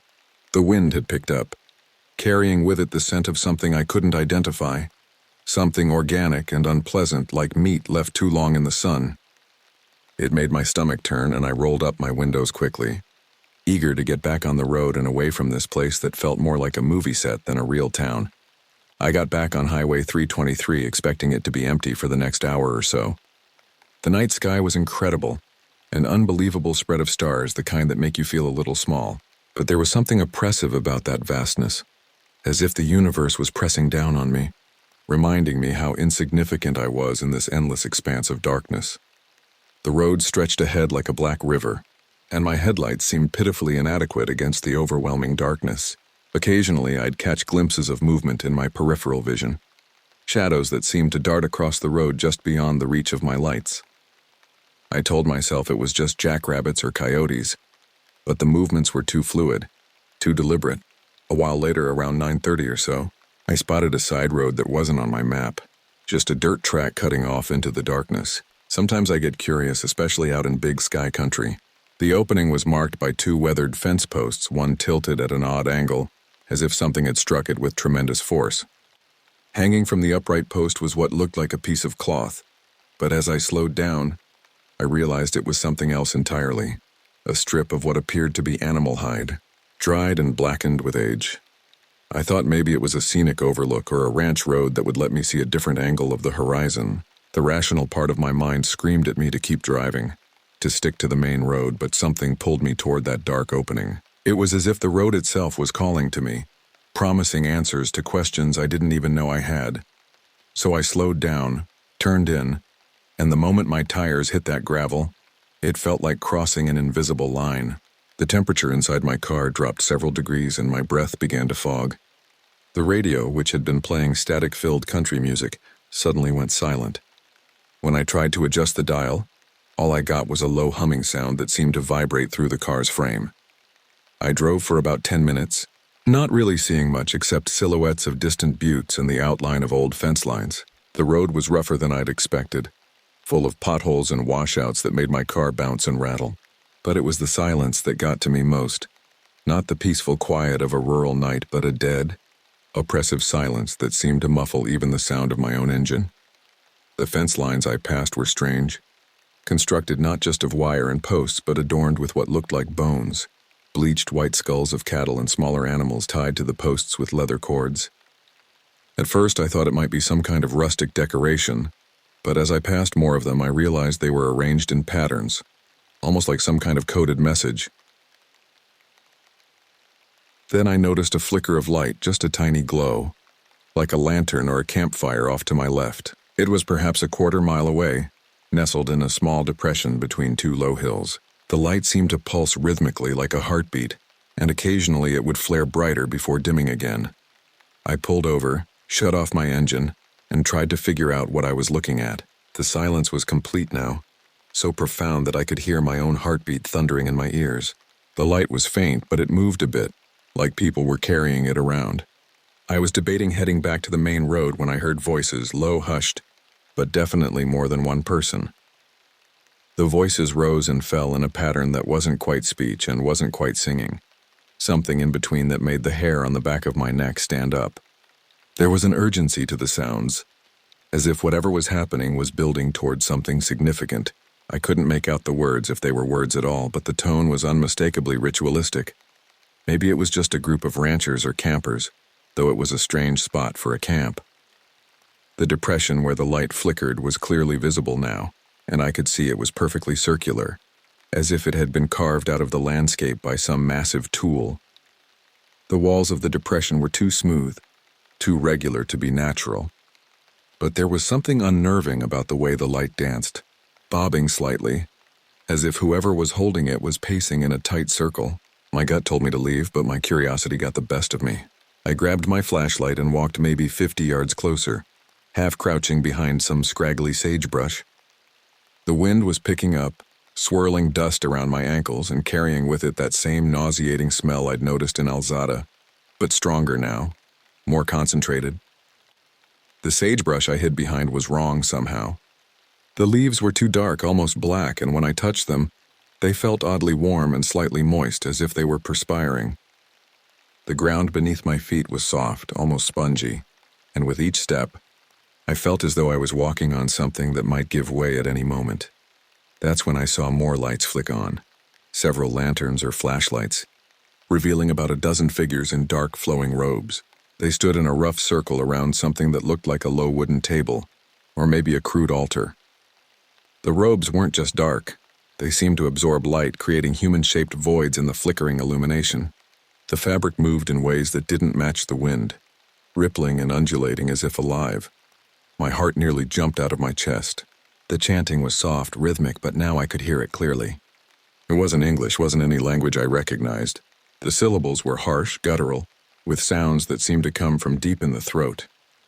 They reminded me of the death rattle of some dying animal, but sustained and purposeful. I noticed a heavy smell in the air, like burning hair or something foul, and I had to stifle a gag. The odor was so thick I could taste it, metallic and rotten, coating my tongue and throat. It was the smell of corruption, of something that had been dead for far too long. I know how it sounds, like some B-movie plot, but I was there, crouched behind a bush, fighting the urge to run. The altar at the center of the circle was carved from what looked like a single piece of blackened wood, its surface covered in symbols that seemed to shift and writhe in the flickering light. The wood itself appeared to be bleeding, dark stains that dripped steadily onto the ground below. The group parted slightly, and I saw an older man in the center holding what appeared to be a carved wooden staff. His face was visible in the lantern light, and I immediately wished it wasn't. His skin was pale, almost translucent, with dark veins visible beneath the surface. His eyes were completely black, not just the pupils, but the entire eye, like looking into deep wells. When he smiled, his teeth were filed to points, and his tongue was an unnatural shade of purple. He lifted the staff, and I could see it was carved from the same dark wood as the altar, covered in the same writhing symbols. At its top was what looked like a human skull, but wrong, too elongated with too many teeth. The skull's empty sockets seemed to track my movement, following me as I shifted position behind the bush. Then he slammed it down onto the wooden surface with a sound like breaking bones. The chanting stopped dead, and every flashlight and lantern turned toward the direction I was hiding. The silence was absolute, crushing, as if the very air had been sucked away. I've never felt such dread, a terror so complete that it paralyzed me entirely. I ducked lower, half expecting them to charge at me, but they just stood there in utter silence, as if they could sense me but not pinpoint my location. The robed figures were perfectly still, like statues, but I could feel their attention focused on me with laser intensity. The air itself seemed to thicken, becoming harder to breathe. The man with the staff raised it again and began to speak in that same guttural language, but louder now, more urgent. As he spoke, the symbols on the altar began to glow with a sickly green light, and I heard a sound like sobbing coming from beneath the ground. The earth around the altar began to bulge upward, as if something was trying to push its way to the surface. I figured if I tried to sprint back to my car, they'd see me for sure, so I inched away, trying to keep my head down. My heart was pounding so hard I was worried they'd hear it. The soft ground made my retreat treacherous. With each step I felt like I might sink into some hidden pit. Just as I got a few yards back, something crunched under my boot. Broken glass maybe, or bones. The sound was like a gunshot in the oppressive silence. The group's lights swept my way and someone shouted in that same alien language. The voice was inhuman, a screech that seemed to come from multiple throats at once. I froze, but the lights kept moving, scanning the area like searchlights. The beams weren't normal white light. They had a reddish tinge that made everything they touched look like it was covered in blood. Another voice barked something that sounded like an order, and the entire circle started spreading out, moving with an unnatural gliding motion that suggested their feet never quite touched the ground. I took that moment to run. The soft ground that had hindered my retreat now seemed to grab at my feet as if trying to hold me back. Behind me I heard a sound like wind through a graveyard, followed by what could only be described as howling, not from dogs or wolves, but from human throats twisted into shapes that shouldn't be possible. By the time I reached my car, dust was swirling everywhere and the wind was howling. The dust wasn't ordinary, it was thick, almost viscous, and it clung to my skin like oil. Worse, it seemed to move with purpose, forming shapes and patterns that looked almost like faces before dissolving back into chaos. I threw myself in, locked the doors, and fired up the engine. The car struggled to start as if the battery was nearly dead, though it had been fine moments before. When it finally caught, the engine sounded different, rougher, more strained. In the rearview mirror, I could see beams of light moving fast like they were running, trying to catch me. But it wasn't just the lights that were pursuing me. In the mirror, I caught glimpses of the robed figures themselves. And they weren't running, they were floating, gliding across the ground with their arms outstretched, their robes billowing around them like dark wings. Their faces, when I could see them, were no longer human. They had become something else, something twisted and wrong. I floored it, fishtailing on the gravel before the tires found traction. The car lurched forward and I heard a sound like claws scraping against metal. Something had nearly caught me. In the side mirror, I saw one of the figures standing in the road behind me. Its arm extended as if it had been reaching for my car. Even from a distance, I could see that its hand was wrong. Too long with too many joints. The dirt road seemed to stretch on forever, far longer than it had when I'd driven in. The fence posts with their bone decorations flashed past like a nightmare corridor, and I swore I could hear the skulls chattering as I passed. The road twisted and turned in ways I didn't remember, leading me through landscapes that seemed to shift and change in my headlights. Finally, after what felt like hours but could only have been minutes, I saw the main highway ahead. I sped back toward it, the entire time expecting a truck to appear in my mirrors, but no one followed. When I reached the pavement, I felt a physical sensation of relief, as if I'd crossed some kind of protective barrier. But the relief was short-lived. As I drove toward Ekalaka, I noticed that my fuel gauge was reading nearly empty, though I'd had half a tank when I turned onto the dirt road. The radio was still dead, producing only that strange humming sound. Worse, the temperature gauge was reading dangerously high, though the heater was blowing cold air. I reached Ekalaka around 11 p.m., found a gas station that was thankfully still open, and just sat in my car for a good 15 minutes trying to calm down. My hands were shaking so badly I could barely grip the steering wheel. The attendant inside shot me a look that said I probably looked white as a sheet, which I'm sure I did. When I finally went inside to pay for gas, I caught sight of myself in the security mirror behind the counter. I looked like I'd aged 10 years in the past hour. My hair was streaked with that strange dust and my eyes were bloodshot and wild. There were scratches on my face and arms that I didn't remember getting, thin lines that looked almost like claw marks. I asked the attendant if there were any local groups who do night gatherings, and he just shrugged, said folks keep to themselves around here. But I noticed his hand trembled slightly as he made change, and he kept glancing toward the windows as if expecting to see something outside. I pried a bit more, and he muttered something about rumors of robed strangers near Medicine Rock State Park, but that's miles from where I was. He said sometimes ranchers report weird bonfires on remote properties, but no one digs too deep out of fear of stumbling into something they'd rather not see. You didn't see nothing out there, did you? He asked suddenly, his voice barely above a whisper. When I hesitated, his face went pale. Jesus, he said, backing away from the counter. You did, didn't you? You saw them. He wouldn't say anything more, just kept shaking his head and muttering under his breath. As I left, I heard him lock the door behind me and saw him pull down the blinds. The gas station's lights went out as I drove away.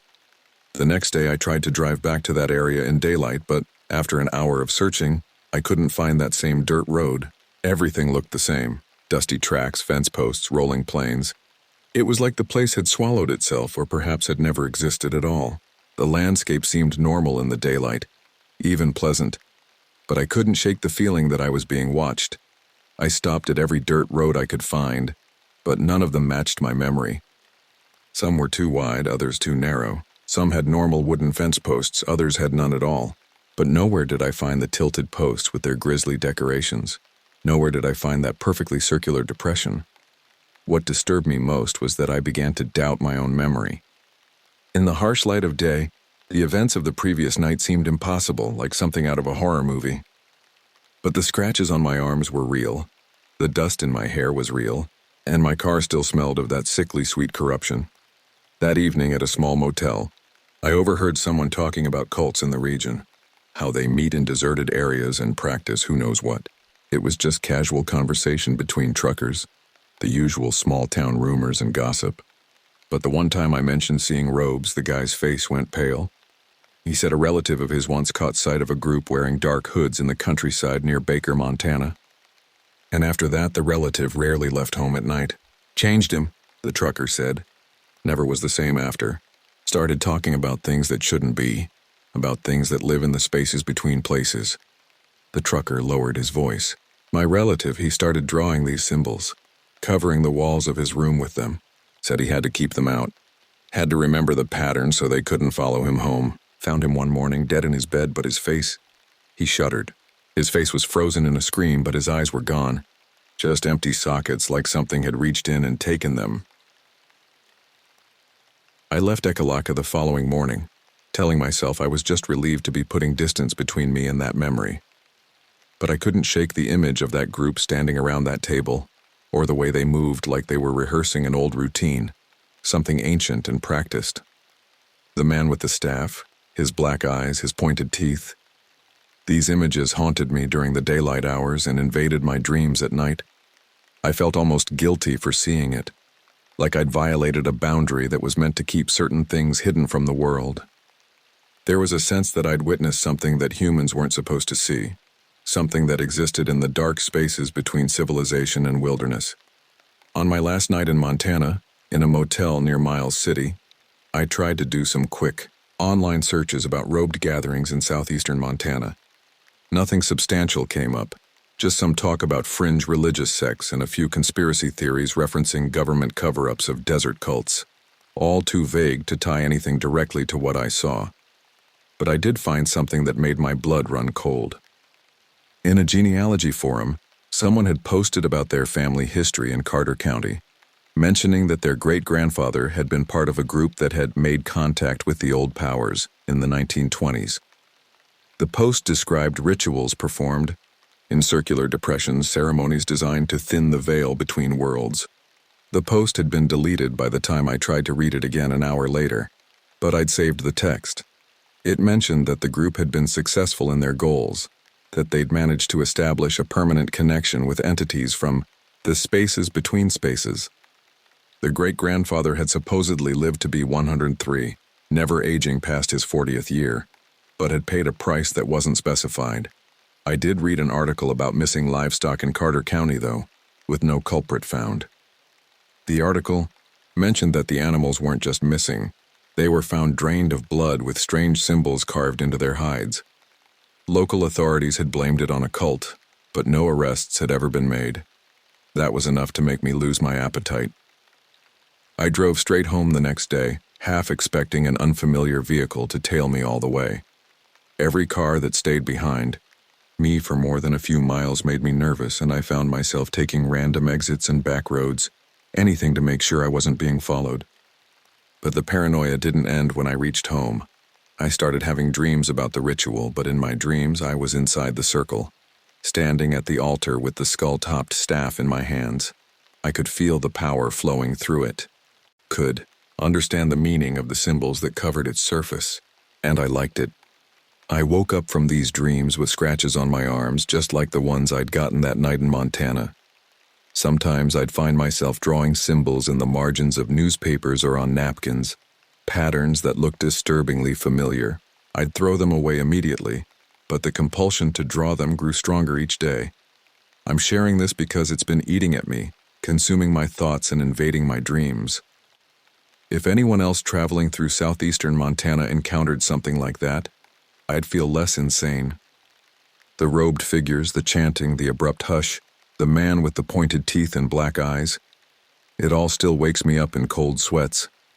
It's not like I can tell a friend or coworker about this without sounding like I made up a ghost story, but I'm telling you I was there. I heard them. I saw things that shouldn't exist. And I think they almost caught me that night, but more than that. I think they marked me somehow. The scratches keep appearing, and the dreams keep getting more vivid. Sometimes I find myself speaking words in that guttural language, understanding their meaning even though I've never heard them before. I've started avoiding mirrors because sometimes, just for a moment, my reflection shows someone else, someone with black eyes and pointed teeth. If something like this has happened to anyone else, or if folks around there know more about these gatherings, let me know. Maybe the less we keep these things in the dark, the better. But I'm starting to wonder if some things are meant to stay hidden, if some knowledge is too dangerous to share. Because whatever I saw that night, whatever I witnessed in that circular depression, it wasn't just a ritual. It was an invitation, and I'm afraid I might be starting to accept it.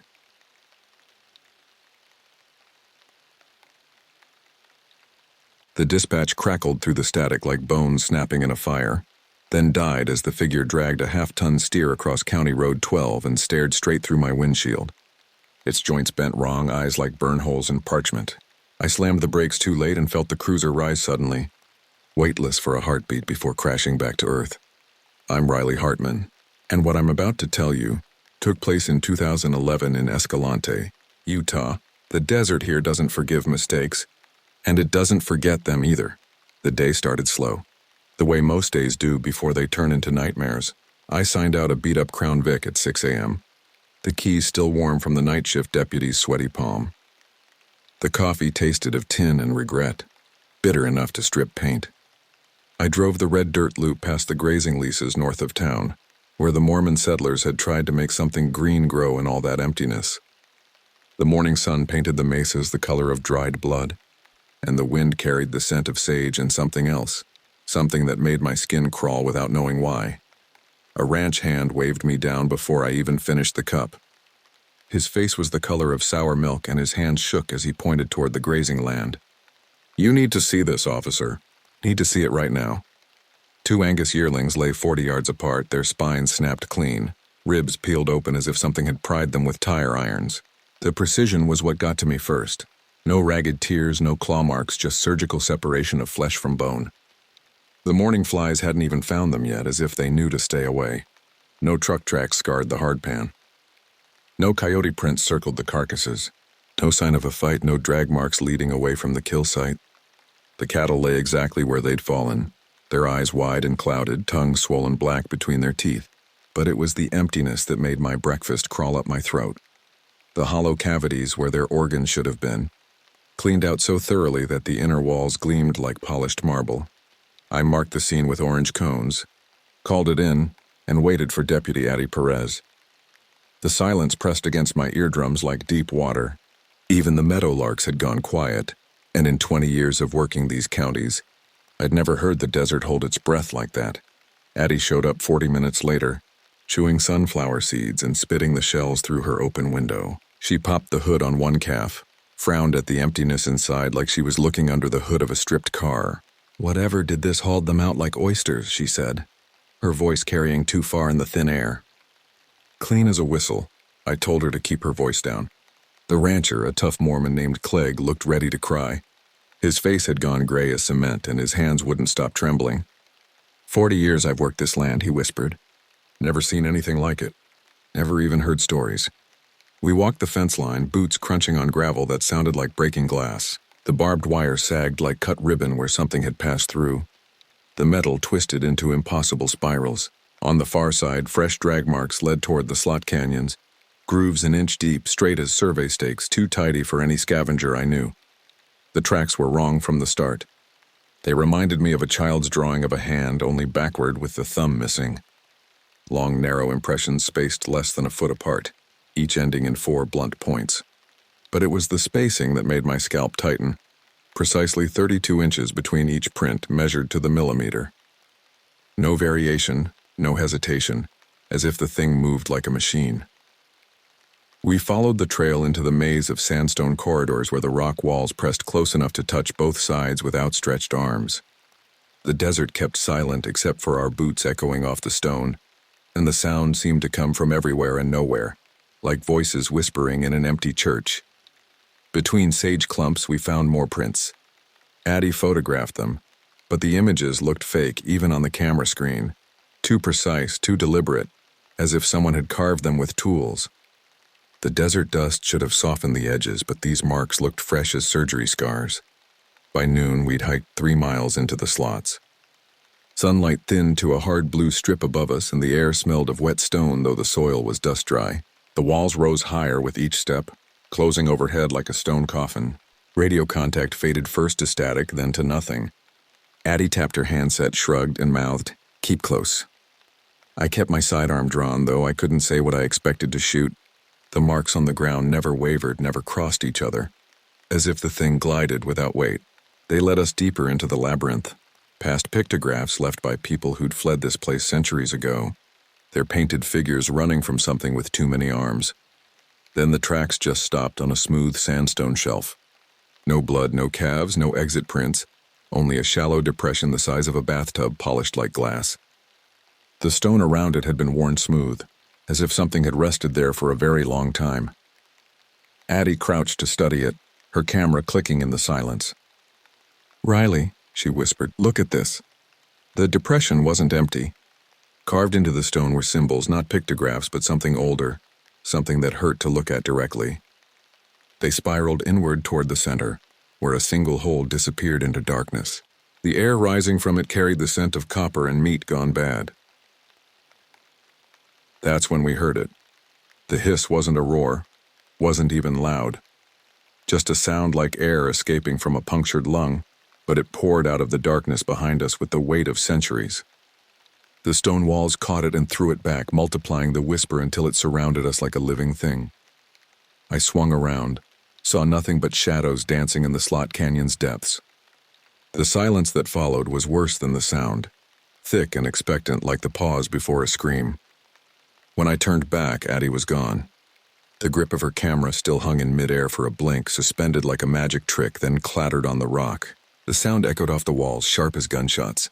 I called her name until my throat hurt, but the canyon answered with metallic echoes that sounded like other people pretending to be me. "Addie," my voice cracked on the second syllable. "Addie, where are you?" The silence stretched like a held breath. Then from somewhere deep in the maze, I heard her voice. Riley, help me." But it wasn't quite right. The words came too slowly, with spaces between them like someone reading from a script, and underneath that same wet hiss, as if something was learning to speak with a mouthful of blood. I backed up the way we'd come, tracing my own footprints in the dust. The walls seemed to lean inward, pressing closer with each step. The strip of sky above narrowed to a thread of blue, and the shadows grew teeth. "Riley, I'm hurt. I can't move." The voice came from everywhere and nowhere, bouncing off the stone like a ball in a box. It was Addie's voice, but wrong. Too high, too breathless, like air being forced through a broken reed. Each word seemed to take enormous effort. I drew my weapon, though my hands shook so badly I could barely hold it. The slot canyon branched ahead. Left led deeper into the maze, right curved back toward the surface. The voice came from the left, pleading now. "Don't leave me here, please, it's so dark." Something glittered in the sand at my feet. Addie's badge, the metal twisted into a spiral that made my eyes water to follow. Beside it, a dark stain soaked into the dust, too black to be blood, too thick to be water. 5 minutes later, I was running. The canyon walls blurred past, and my breath came in sharp gasps that echoed like sobs. Every shadow looked like reaching arms. Every wind sound like that terrible hiss. Behind me, the voice kept calling. But it was changing, becoming something else. Something that had learned her words, but not her fear. 20 minutes after that, I cleared the slots and found my cruiser baking in the sun. I poured water over my head until I could breathe again, but the taste of copper wouldn't leave my mouth.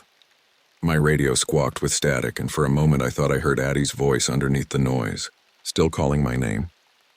Back at the station, the chief told me we'd lost enough men in those rocks to old mine shafts and sudden floods. "We wait for daylight," he said, but his eyes wouldn't meet mine. I reminded him it was still daylight. The sun blazed overhead, brutal and white, but something in the air made it feel like dusk. He rubbed the badge on his chest like a worry stone and walked away, his footsteps echoing in the empty hallway. The station felt different, too quiet, too still. The fluorescent lights flickered with a rhythm that reminded me of a heartbeat, and the coffee in the break room had gone cold, though I'd made it fresh an hour ago. Through the window, I could see the slot canyons in the distance, their shadows darker than they should be. I tried to write up a report, but the words wouldn't come. How do you describe the sound of someone being erased? How do you explain the weight of absence, the shape of a person-sized hole in the world? The phone rang. I picked it up, hoping for news, for anything that made sense. Riley? The voice was soft, familiar. I'm still here. I'm still waiting. I slammed the phone down, but it kept ringing. Each ring sounded like a scream. I borrowed the department's infrared scope and a .308 rifle from the armory they kept for mountain lions.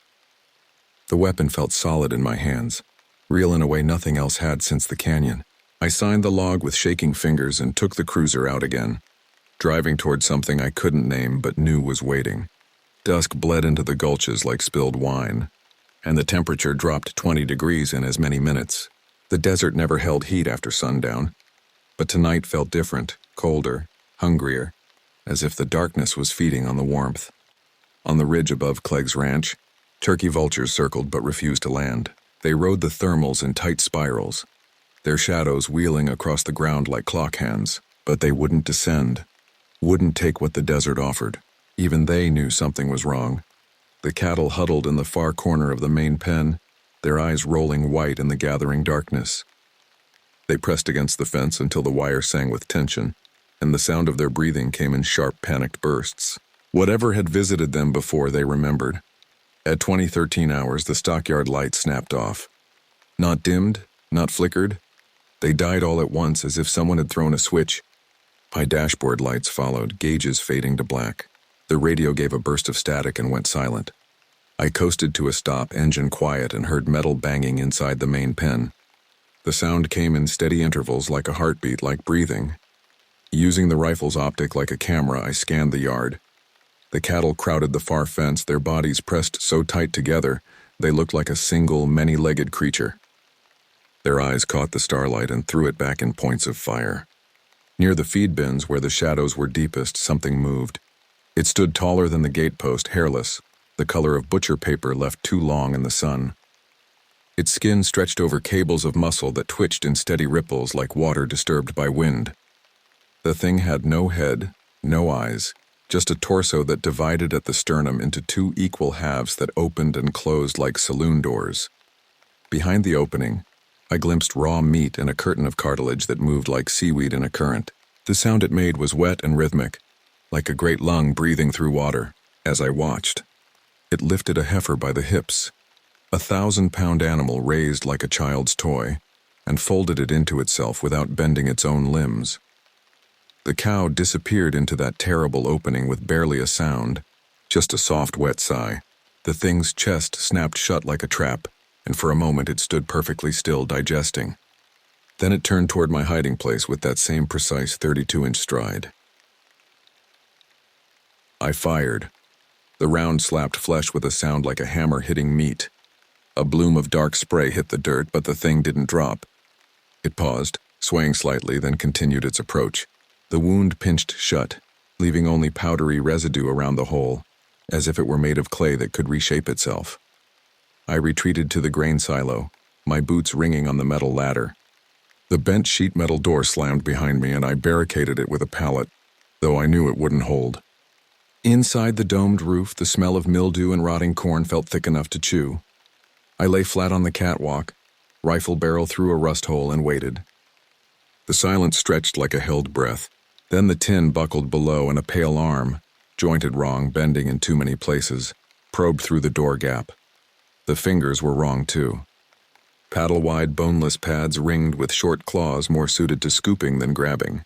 They moved with deliberate intelligence, testing the air, learning the space. Another arm followed, then another, until the door creased outward like tin foil. The hinges shrieked as the shape slid inside, rising until its back brushed the silo roof. In the dim light, I could see it clearly for the first time. The open torso tilted toward me, ribs flexing like fingers. And I understood that this wasn't a mouth, it was something else, something worse. It moved by rocking its hips, tipping like a crane, its body always balanced despite its impossible height. No mouth sounds, no breathing, just the wet whisper of its chest opening and closing. The smell that rose from it was copper and meat and something else, something that made my hindbrain scream. I remembered the methane tap feeding the grain dryer, illegal but ancient. Clegg had never upgraded, and the line ran right through the silo floor. I crab-crawled to the ladder hatch, dropped 2 rungs, and reached the valve with my boot. Steel groaned as I turned it. Gas hissed into the enclosed space, rising high and mean. The shape reacted, swaying, its chest slamming shut for the first time. The sound reminded me of a giant envelope being sealed, final and absolute. I sparked a road flare and tossed it onto the floor. The gas caught with a thud and a flash of white heat that seared my eyebrows. The explosion blew upward, punched me through the hatch, and through the shape against the far wall where it writhed in flames without giving voice. I hit the ground outside, rolled toward the irrigation ditch and plunged headfirst into water so cold it stopped my heart for a beat. Behind me, the silo ejected a column of smoke and shrapnel that rained down like burning snow. When I crawled out, the yard lights flickered back on. The silo's roof lay twisted 10 yards away, and embers drifted through the air like fireflies. I circled with the rifle raised but found no trace of the thing, only a long smear of grayish ash leading to the tree line. As if something had dragged a sack of cement toward the hills. The cattle had gone quiet. They stood in the far corner of the pen, no longer panicked but not calm either. They watched the tree line with the patience of prey that knows the predator is only sleeping. The explosion's echo rolled across the desert like thunder, but the silence that followed was worse. It pressed against my eardrums with the weight of judgment, and somewhere in that quiet I heard the sound of something moving through the trees. Not footsteps, something else, something that didn't need feet to travel. I kept the rifle trained on the ash smear, my finger tight on the trigger. The gray residue glittered in the yard lights like ground glass, and as I watched, it began to move. Not scattered by wind, but flowing, gathering itself into streams that crept toward the fence line. The cattle saw it too. They pressed back against the far corner of the pen, their bodies shuddering with each breath. One of them, a young bull with a white patch on his forehead, let out a sound I'd never heard before. Not a bellow, not a moo, but something closer to a human scream. The ash streams reached the fence and began to climb. They flowed up the posts like liquid mercury, defying gravity, seeking something. Where they touched the barbed wire, the metal began to change. The steel grew soft, malleable, twisting into spirals that hurt to look at directly. I backed toward the irrigation ditch, but the water had gone black. Not dark, black like ink or blood or something worse. The surface didn't reflect the yard lights anymore, just swallowed them whole. As I watched, bubbles rose from the depths, each one carrying a whisper. Riley. The voice came from everywhere and nowhere. Riley, help me. It was Addie's voice, but wrong. Too wet, too hollow, like someone speaking through a mouthful of liquid. The words came with the smell of copper and decay, and underneath, that same wet hiss I'd heard in the canyon. I'm cold. Riley, I'm so cold. The ash had finished climbing the fence and was spreading across the ground like a living thing. Where it touched the earth, the grass withered and turned gray. The cattle were silent now, their eyes wide with an intelligence that didn't belong in animal faces. I ran toward the road, boots pounding on hardpan, but the cruiser was gone. In its place stood a figure that might have been human once, but the proportions were wrong. Too tall, too thin, with arms that hung down past its knees. It turned toward me with a motion like a flower following the sun. The face was the worst part. It had Addie's features, but they were stretched like taffy, pulled into shapes that belonged in a funhouse mirror. The eyes were too wide, too bright, and they held no recognition, only hunger. Found you, it said, and the voice was definitely hers now, but coming from the wrong throat. Been looking so long. I raised the rifle, sighted on the center of its chest, and pulled the trigger. The round passed through it like smoke, and the thing laughed with Addie's voice. The sound echoed off the rocks, multiplying until it surrounded me like a chorus of ghosts. Behind the figure, more shapes emerged from the darkness. They moved with that same 32-inch stride, but they weren't all the same. Some were tall and pale like the first, others squat and dark. One crawled on too many arms, its face a mass of moving parts that might have been eyes or mouths or something else entirely. But they all had one thing in common. They were wearing pieces of people I'd known. A deputy's badge here, a rancher's hat there, a woman's earrings dangling from flesh that had never been human. They were collectors, I realized.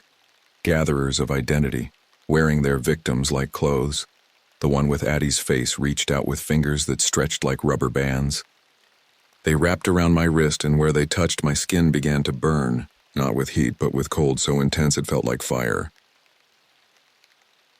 Come with us, it said. Come home. I jerked away, leaving skin behind, and stumbled toward the grain silo. The metal was still hot from the explosion, but it felt real in a way nothing else did. I pressed my back against it and raised the rifle again, though I knew it wouldn't help. The shapes circled me like wolves, their movements perfectly synchronized. They didn't breathe, didn't blink, didn't make any sound except for the wet whisper of their passage. One of them, the one that had been in the silo, had reformed itself, its pale flesh smooth and unmarked by the flames. "You can't kill us," it said, speaking with the voice of someone I'd never heard before. "We're already dead. Have been for a long time." The circle tightened. I could smell them now. Copper and meat and something else, something that made my stomach turn. The smell of things that should have been buried, should have been forgotten, but kept walking anyway. That's when I remembered the flare, still clutched in my left hand, its chemical glow guttering but not dead. I cracked it against the silo wall and red light flared between us. The shapes recoiled, their forms wavering like smoke. "Light," one of them hissed. "It burns."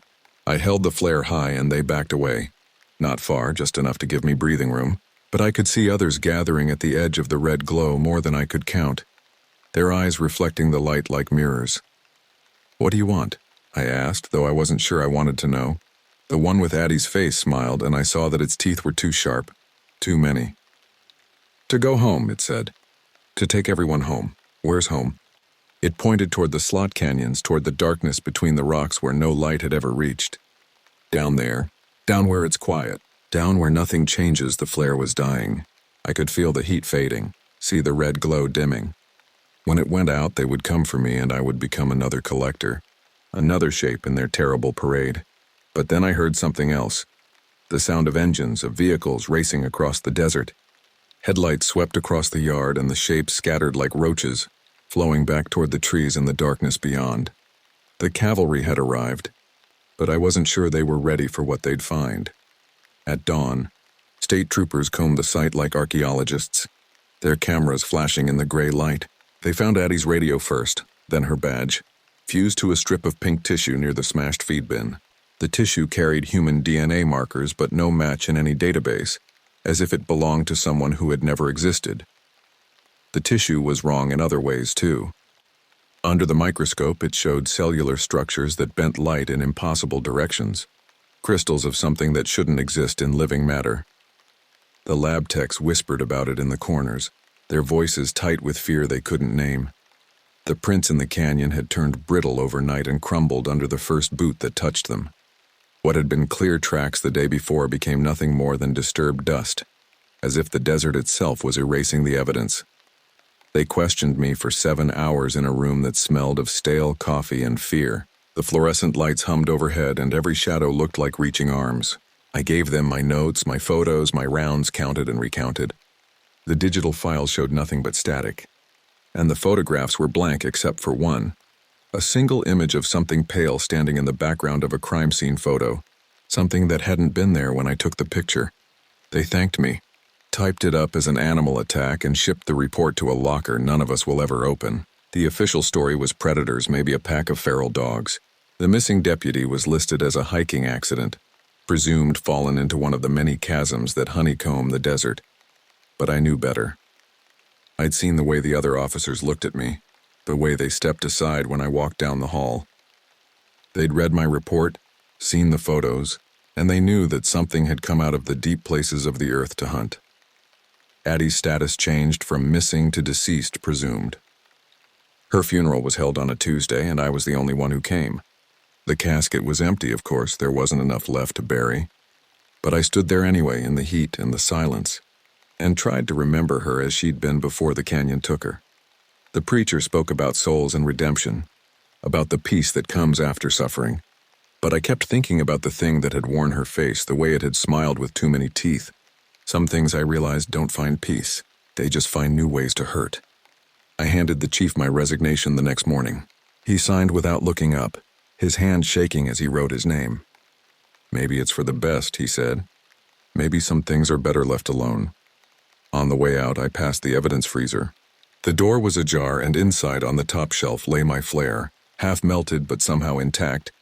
It was covered in a thin layer of white dust that shimmered under the fluorescent light as if alive. I reached for it, then stopped.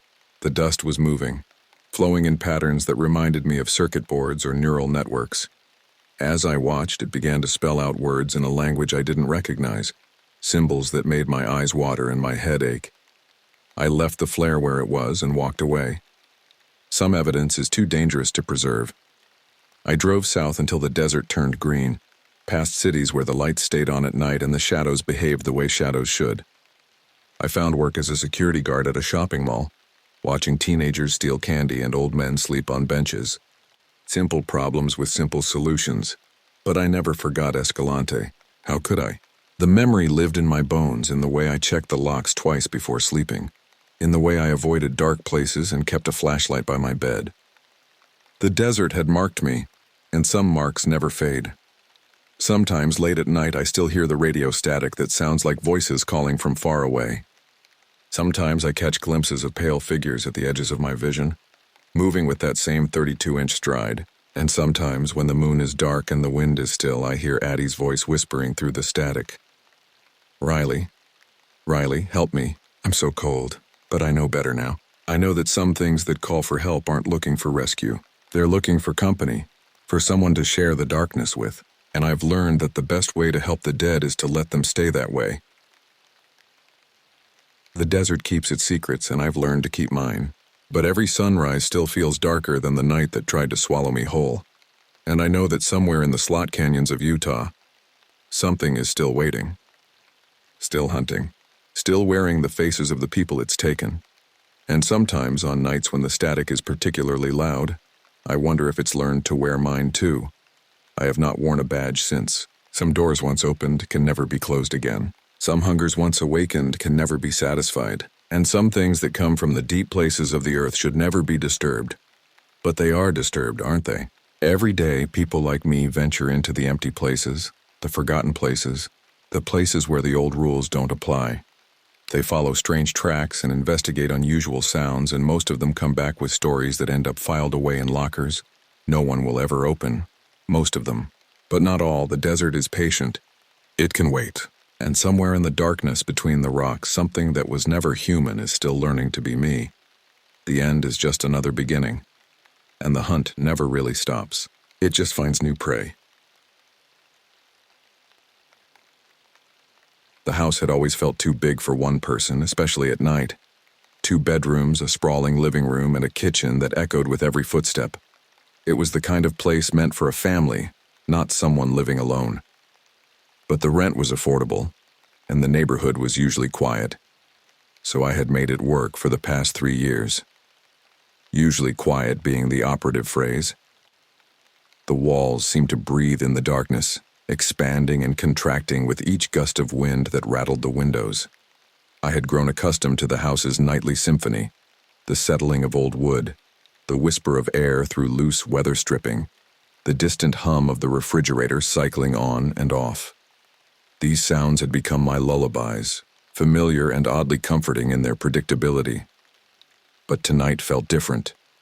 Tonight, the silence between the familiar sounds stretched longer, as if the house itself was holding its breath. I had been mindlessly scrolling through my phone, the blue light casting eerie shadows across the bedroom walls. The digital clock on my nightstand glowed 11:47 p.m. in angry red numbers. My eyelids were growing heavy, that pleasant drowsiness beginning to wash over me like a warm tide. I was just about to plug in my phone and surrender to sleep when it happened. Knock. Knock. Knock. 3 deliberate raps on my front door, measured and patient, not the hurried knocking of someone in distress, nor the casual tap of a friend stopping by. These knocks had weight to them, purpose. They seemed to reverberate through the entire house, bouncing off the walls and settling into my bones. I froze, my phone slipping from my hands onto the comforter. Who on earth would be at my door at this hour? In the 3 years I had lived here, I could count on one hand the number of times someone had knocked on my door after 9 p.m., and those had all been neighbors dealing with emergencies, a water leak, a power outage, a escaped pet. This felt different. The knocking didn't repeat. Whoever was out there was waiting. I sat up in bed, straining to hear any other sounds. No car doors slamming, no voices, no footsteps retreating down the walkway. Just the oppressive silence that seemed to press against my eardrums like cotton. The familiar sounds of the house had stopped entirely, as if even the building itself was listening. My heart began to hammer against my ribs as I swung my legs over the side of the bed. The hardwood floor was cold against my bare feet, sending a shiver up my spine that had nothing to do with temperature. I padded softly toward the bedroom door, hyper-aware of every creak and groan the old floorboards made beneath my weight. The hallway stretched before me like a tunnel, the living room at the far end shrouded in darkness. I had always kept my curtains drawn tight, a habit born from too many nights feeling like unseen eyes might be watching from the shadows beyond the glass. Now, as I made my way through the house, I was grateful for that paranoia. The living room felt cavernous in the darkness, furniture looming like sleeping beasts. I knew every inch of this space, could navigate it blindfolded, but tonight it felt foreign, malevolent. The familiar couch where I spent countless evenings watching television now seemed to crouch in the shadows, waiting to spring. The coffee table, usually cluttered with magazines and remote controls, stood empty and stark, its glass surface reflecting fragments of streetlight that somehow filtered through the heavy curtains. When I reached the front door, I pressed my ear against the cool wood, listening. Nothing. No shuffling feet, no whispered conversations, no breathing that wasn't my own. But someone was out there. I could feel it in the way the night air seemed to press against the other side of the door, heavy with presence and intention. My hand trembled slightly as I reached for the curtain covering the small window beside the door. The fabric felt rough and dry beneath my fingers, like old skin. I pulled it back just a fraction, creating a narrow gap through which I could peer outside. The front porch was empty. The motion sensor light that usually illuminated visitors had not activated, leaving the area in the pale amber glow of the distant street lamp. I could see the welcome mat, ironically cheerful with its bright yellow sunflowers, sitting exactly where it always did. The small potted plant I kept by the door cast a twisted shadow that looked almost human in the dim light. But there was no one there. I carefully unlocked the door, the deadbolt sliding back with a metallic whisper that sounded unnaturally loud in the stillness. The chain lock remained engaged as I opened the door just wide enough to call out. "Hello!" My voice came out smaller than I intended, barely above a whisper. "Is someone there?" The words seemed to be swallowed by the night, disappearing into the darkness without echo or response.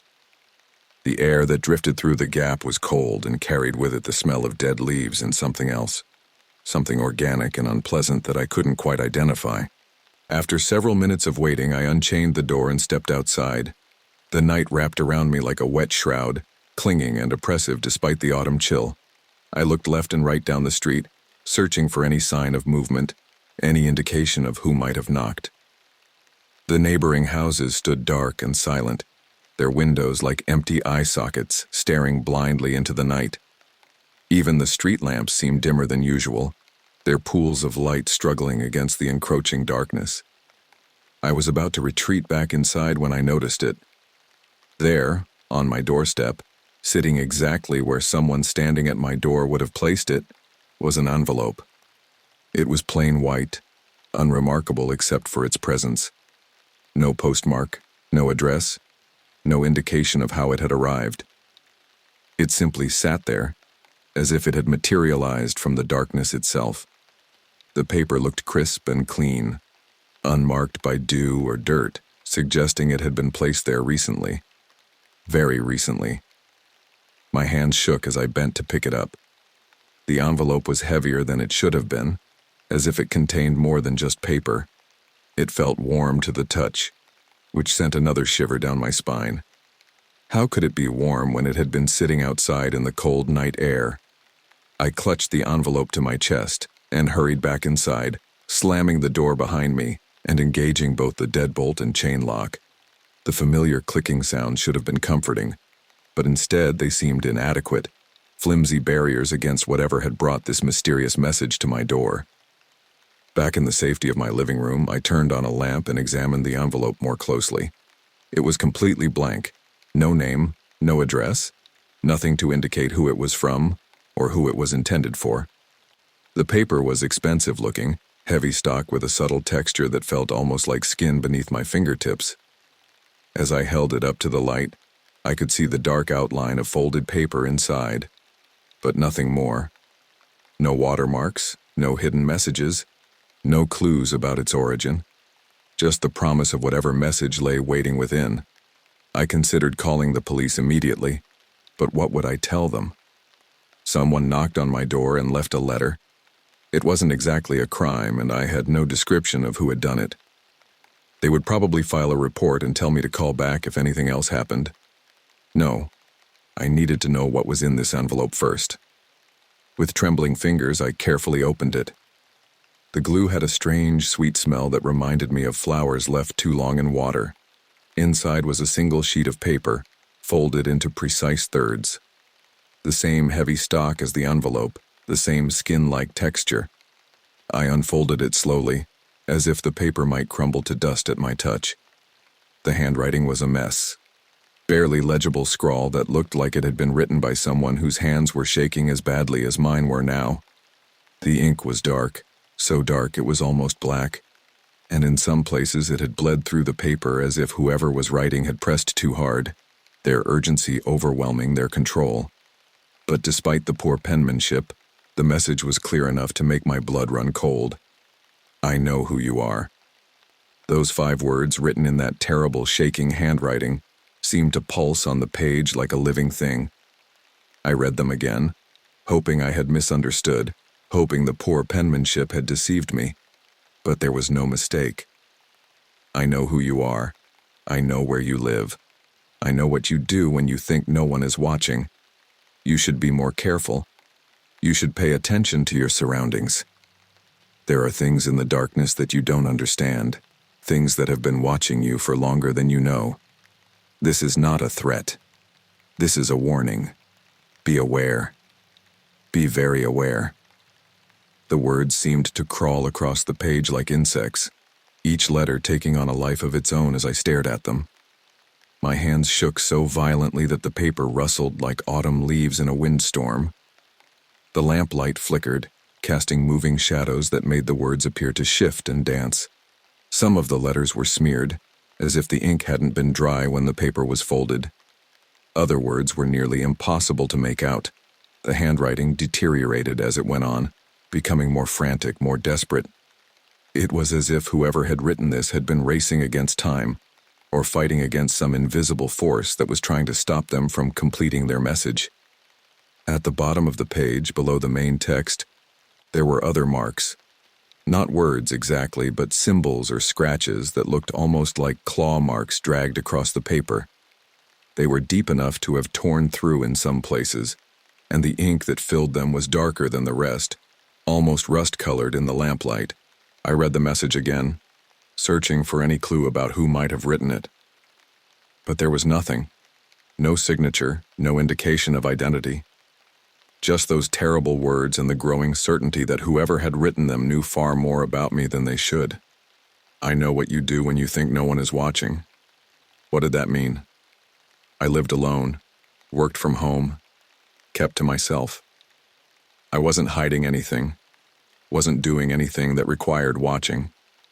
But the phrase burrowed into my mind like a parasite, making me question every private moment, every assumption I had about my own solitude. Had someone been watching me? For how long? And if so, how had I never noticed?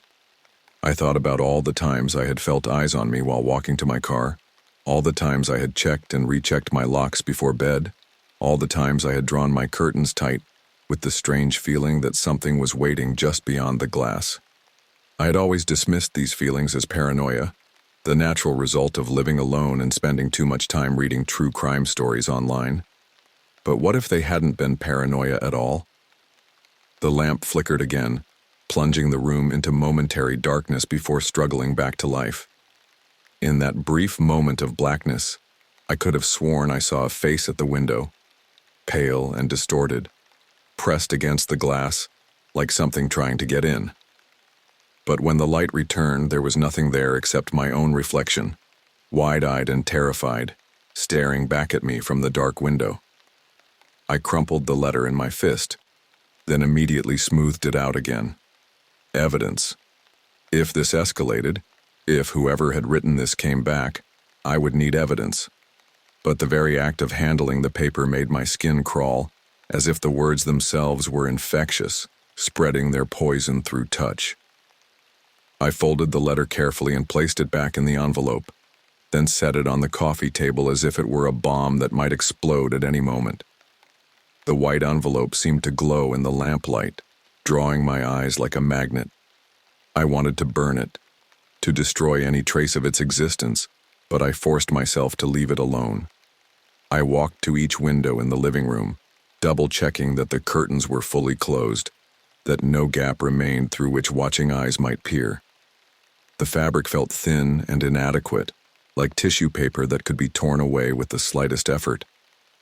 How many nights had I sat in this room, watching television or reading, completely unaware that I might be the one being watched? The house felt different now, contaminated by the knowledge that my solitude had been an illusion. Every shadow seemed deeper, every sound more sinister. The familiar creak of settling wood now sounded like footsteps. The whisper of wind through the weather stripping became hushed voices sharing secrets I wasn't meant to hear. I tried to calm myself with rational thought. It could be a prank, some cruel joke played by someone with too much time and too little conscience. It could be a case of mistaken identity, the letter meant for someone else entirely. It could be the work of someone with mental illness, their delusions spilling out onto paper and into my life by random chance. But even as I told myself these things, I knew they weren't true. The letter had been too specific, too personal. I know who you are.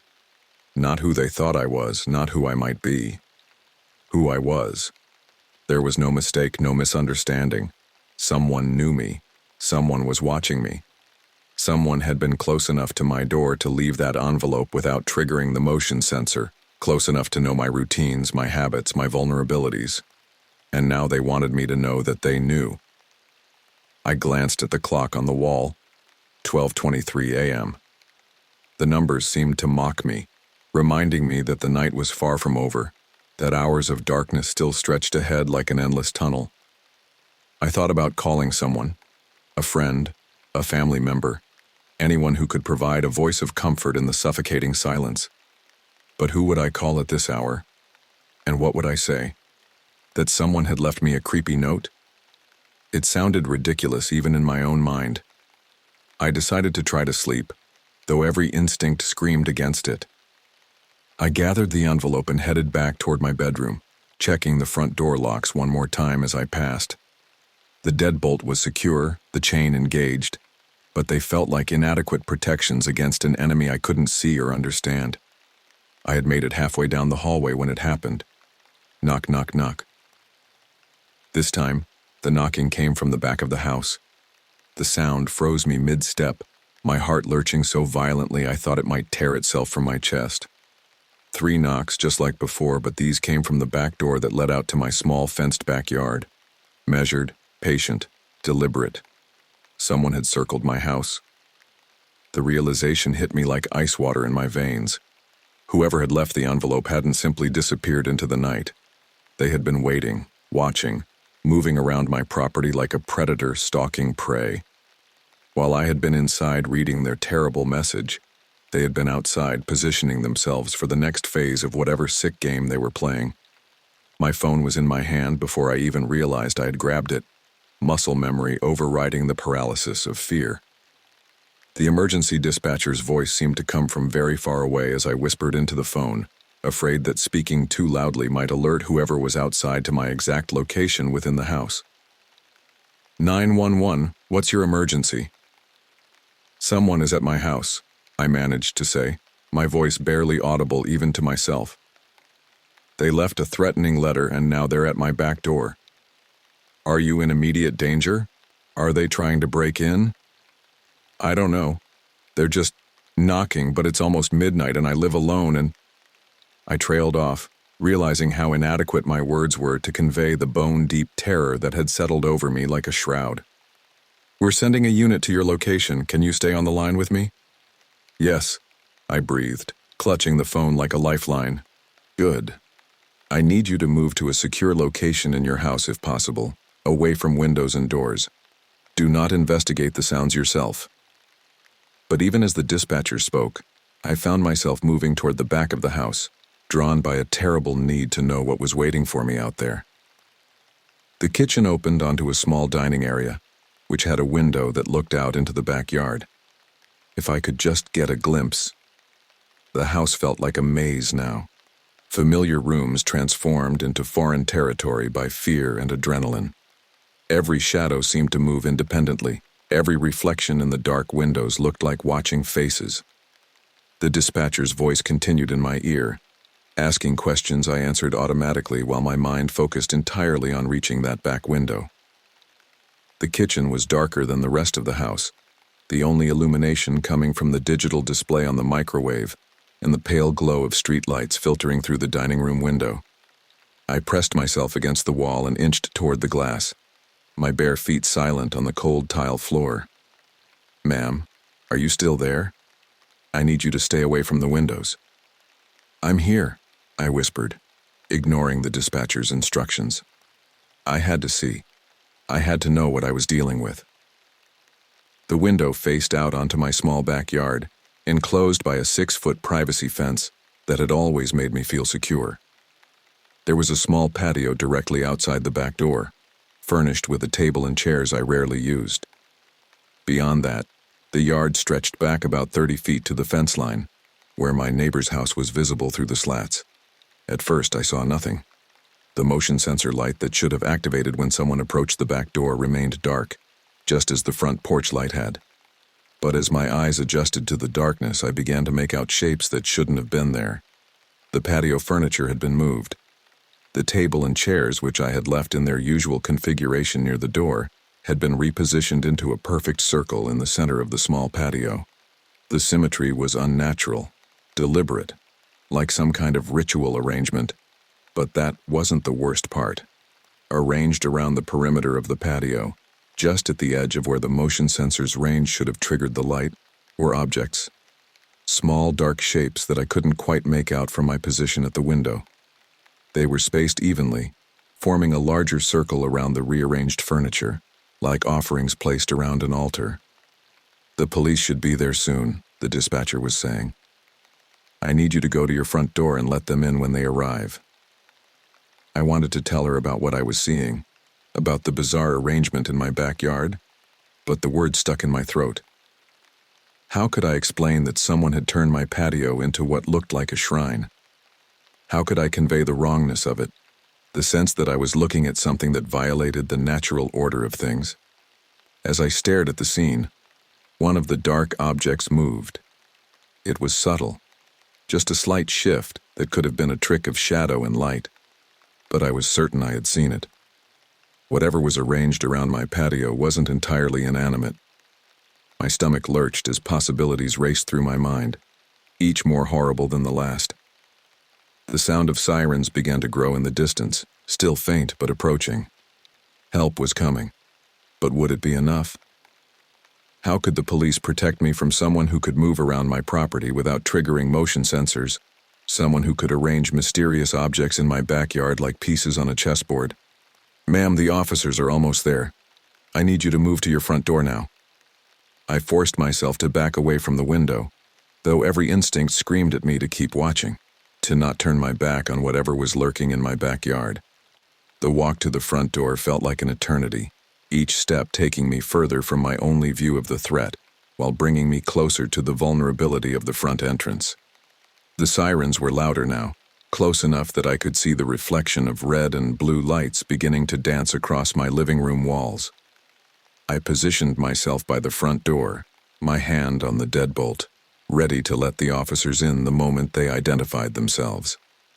When they knocked, a sharp, authoritative sound completely different from the patient knocking that had started this nightmare, I nearly sobbed with relief. "Police, we're responding to a 911 call." I fumbled with the locks, my hands shaking so badly I could barely manage the simple task of opening my own door. When it finally swung open, the sight of 2 uniformed officers standing on my porch was the most beautiful thing I had ever seen. "Are you the homeowner who called?" The first officer was a woman, tall and solid-looking, with kind eyes that immediately made me feel safer. Yes, that's me. Thank you for coming so quickly. You said someone left you a threatening letter and was knocking on your doors? I nodded, stepping aside to let them enter. The letter is on my coffee table, but there's something else. In my backyard, someone moved my patio furniture and left things, objects arranged in circles. The officers exchanged a glance that I couldn't interpret. We'll definitely want to see that letter, the second officer said. He was younger than his partner, with sharp features and alert eyes that seemed to take in every detail of my living room. But first, let's secure the property. My partner will check the backyard while I take a look around front. Should I stay inside? Yes, please. We'll let you know when it's clear. I watched through the front window as the officers separated, their flashlights cutting bright swaths through the darkness. The female officer disappeared around the side of the house toward the backyard while her partner walked the perimeter of the front yard, his light playing over every shadow and hiding place. Minutes stretched like hours. I found myself holding my breath, straining to hear any sounds from outside that might indicate what the officers were finding. Were the objects still there? Would they think I was crazy when they saw the rearranged furniture? Or worse, would they find something that proved my terror was completely justified? When the officers finally returned, their expressions were grim. Well? I asked as soon as they stepped back inside. We found evidence that someone has definitely been on your property, the female officer said. Your patio furniture has been moved, and there are several items arranged around the area. We'll need to call for additional units to process the scene. What kind of items? I asked, though I wasn't sure I wanted to know the answer. The two officers looked at each other again, and I could see something pass between them, a communication that didn't require words. Photographs, the younger officer said finally. Someone left photographs of you. The word photographs seemed to echo in the sudden silence of my living room, bouncing off the walls and settling into my consciousness like shards of broken glass. I felt my knees go weak, and I gripped the back of my couch to keep from falling. Photographs of me? My voice came out as barely a whisper. We'd like you to look at the letter first, the female officer said gently. Then we'll show you what we found outside. I'm Officer Martinez, by the way, and this is Officer Chen. I nodded numbly and retrieved the envelope from my coffee table, my hands trembling as I passed it to Officer Martinez. She pulled on latex gloves before handling it, treating it like the evidence it had become. The careful way she opened it, the serious expressions on both officers' faces, transformed my living room into a crime scene. Officer Martinez read the letter silently, her jaw tightening with each line. When she finished, she handed it to Officer Chen, who read it with the same grim concentration. This is definitely threatening in nature, Officer Martinez said. Combined with what we found outside, we're dealing with someone who has been watching you for some time. Stalking behavior. How long do you think? I asked, though I dreaded the answer. Based on what we found, possibly weeks, maybe longer. Officer Chen set the letter carefully on my coffee table, treating it like it might explode. The photographs show you in different situations, different times of day. Someone has been very patient, very methodical. The room seemed to tilt around me. Weeks of being watched, of having my privacy violated without my knowledge. How many times had I stood at these windows believing I was safe behind the glass? How many times had I gone about my daily routines, completely unaware that someone was documenting my every move? I need to see them, I said suddenly. The photographs. I need to know what they saw. Officer Martinez hesitated. Are you sure? Some of them are intimate in nature, taken through windows. The implications of her words hit me like a physical blow. Someone had been watching me in my own home in what I had believed were my most private moments. The violation felt complete and absolute, as if every moment of the past weeks had been contaminated retroactively. I need to see them, I repeated, though every cell in my body recoiled from the idea. Officer Chen went outside and returned with an evidence bag containing what looked like a stack of photographs. He set the bag on my coffee table next to the letter, and I could see through the clear plastic that there were indeed multiple images, all featuring a figure I recognized with sickening certainty as myself. Before we show you these, I want you to know that we're treating this as a serious threat, Officer Martinez said. We'll be increasing patrols in your neighborhood, and we're going to dust for fingerprints on both the letter and the photographs. We'll also be checking with your neighbors to see if anyone noticed suspicious activity. I nodded, but my attention was fixed on the evidence bag. Even through the plastic, I could make out the top photograph clearly enough to see that it showed me in my kitchen, visible through the window I had just been looking through minutes earlier. The angle suggested it had been taken from somewhere in my backyard, possibly from behind the fence where my neighbor's property adjoined mine.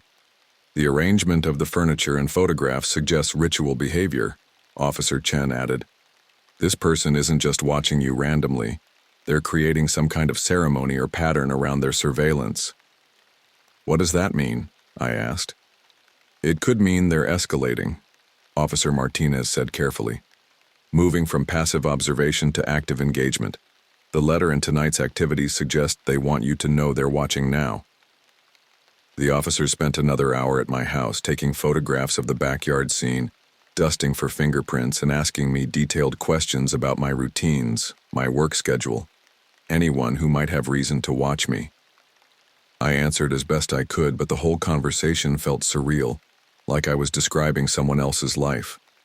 Who would want to watch me?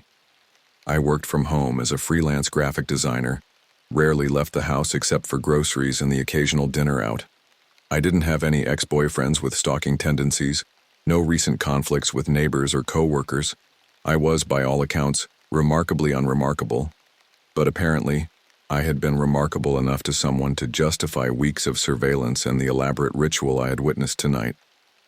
We'll have a unit patrol your street regularly for the next few nights, Officer Martinez assured me as they prepared to leave. And we'll process this evidence as quickly as possible. In the meantime, I strongly recommend you stay somewhere else tonight. Do you have family or friends you could call?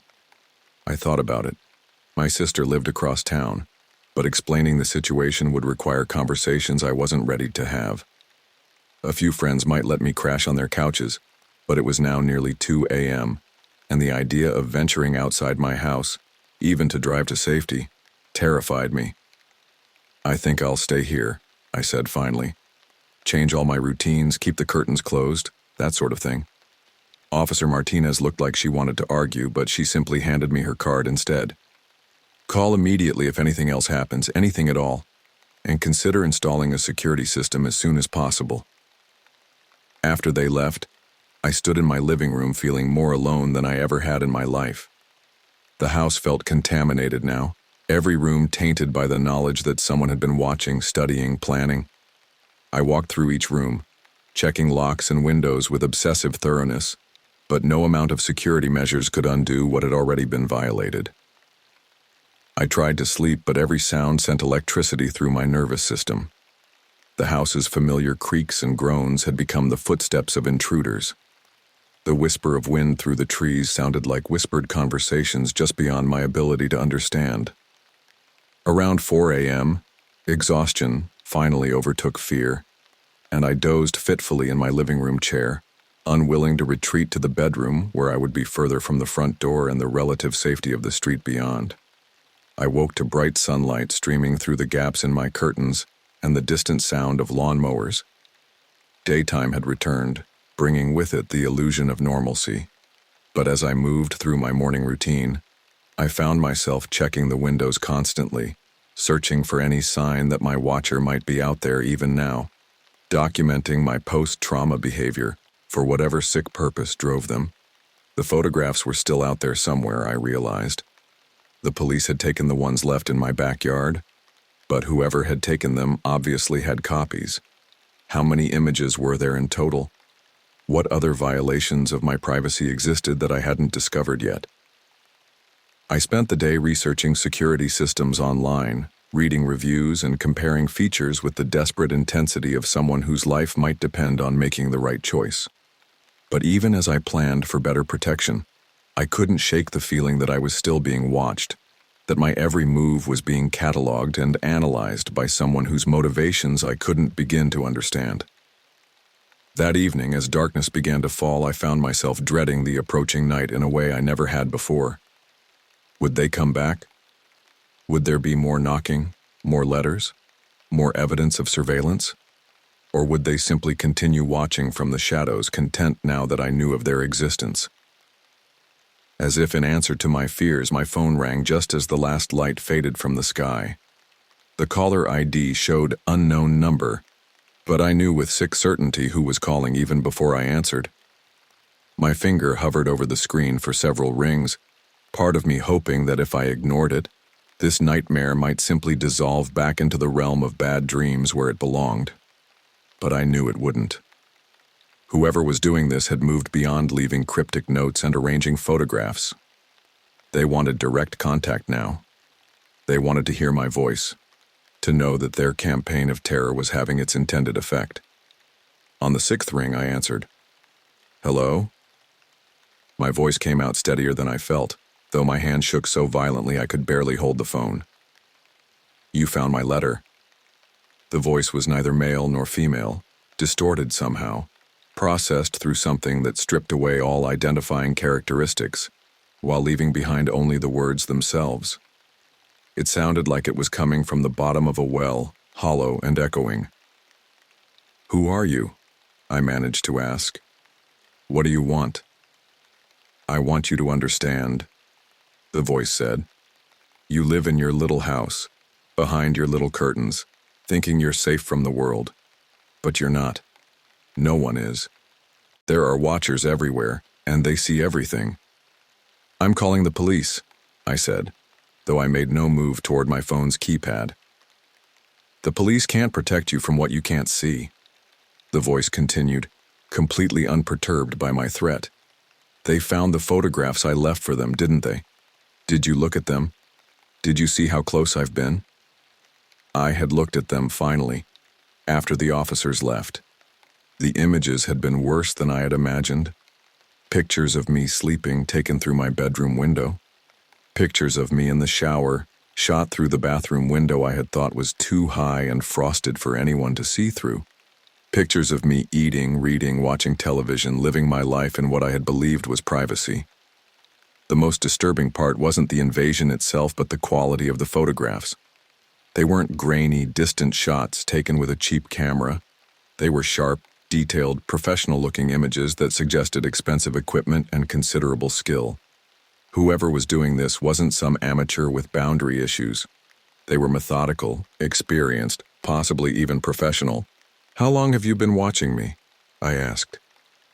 "Long enough to know your patterns. Long enough to know that you check your locks 3 times before bed, that you always leave your bathroom light on when you sleep, that you talk to yourself when you think no one is listening. Long enough to know that you're lonelier than you pretend to be." The accuracy of these observations sent ice through my veins. They were small details, intimate habits I wasn't even fully conscious of myself. How long would someone have to watch to catalog such minutiae? "What do you want from me?" "I want you to stop pretending," the voice said. "Stop pretending that your locked doors and drawn curtains make you safe. Stop pretending that you're in control of your own life. You're not. None of us are. We're all being watched, all the time, by things we can't see or understand." "You're sick," I said, anger finally cutting through the fear. "You need help." "Do I?" The voice seemed amused. "Look outside your front window, the one in your living room. Look, but don't turn on any lights." "No. Look outside, or I'll have to come knock on your door again. And this time I might not leave when you don't answer." The threat was clear and immediate. My choice was to comply with this person's demand, or risk a more direct confrontation. I moved slowly toward the living room window, my bare feet silent on the hardwood floor. "I'm looking," I said into the phone. "Pull back the curtain just a little, just enough to see." I hesitated, every instinct screaming against following the directions of someone who had been stalking me. But the alternative, having them come to my door again, seemed worse. I pulled the curtain back just far enough to create a narrow gap. The street looked normal at first glance.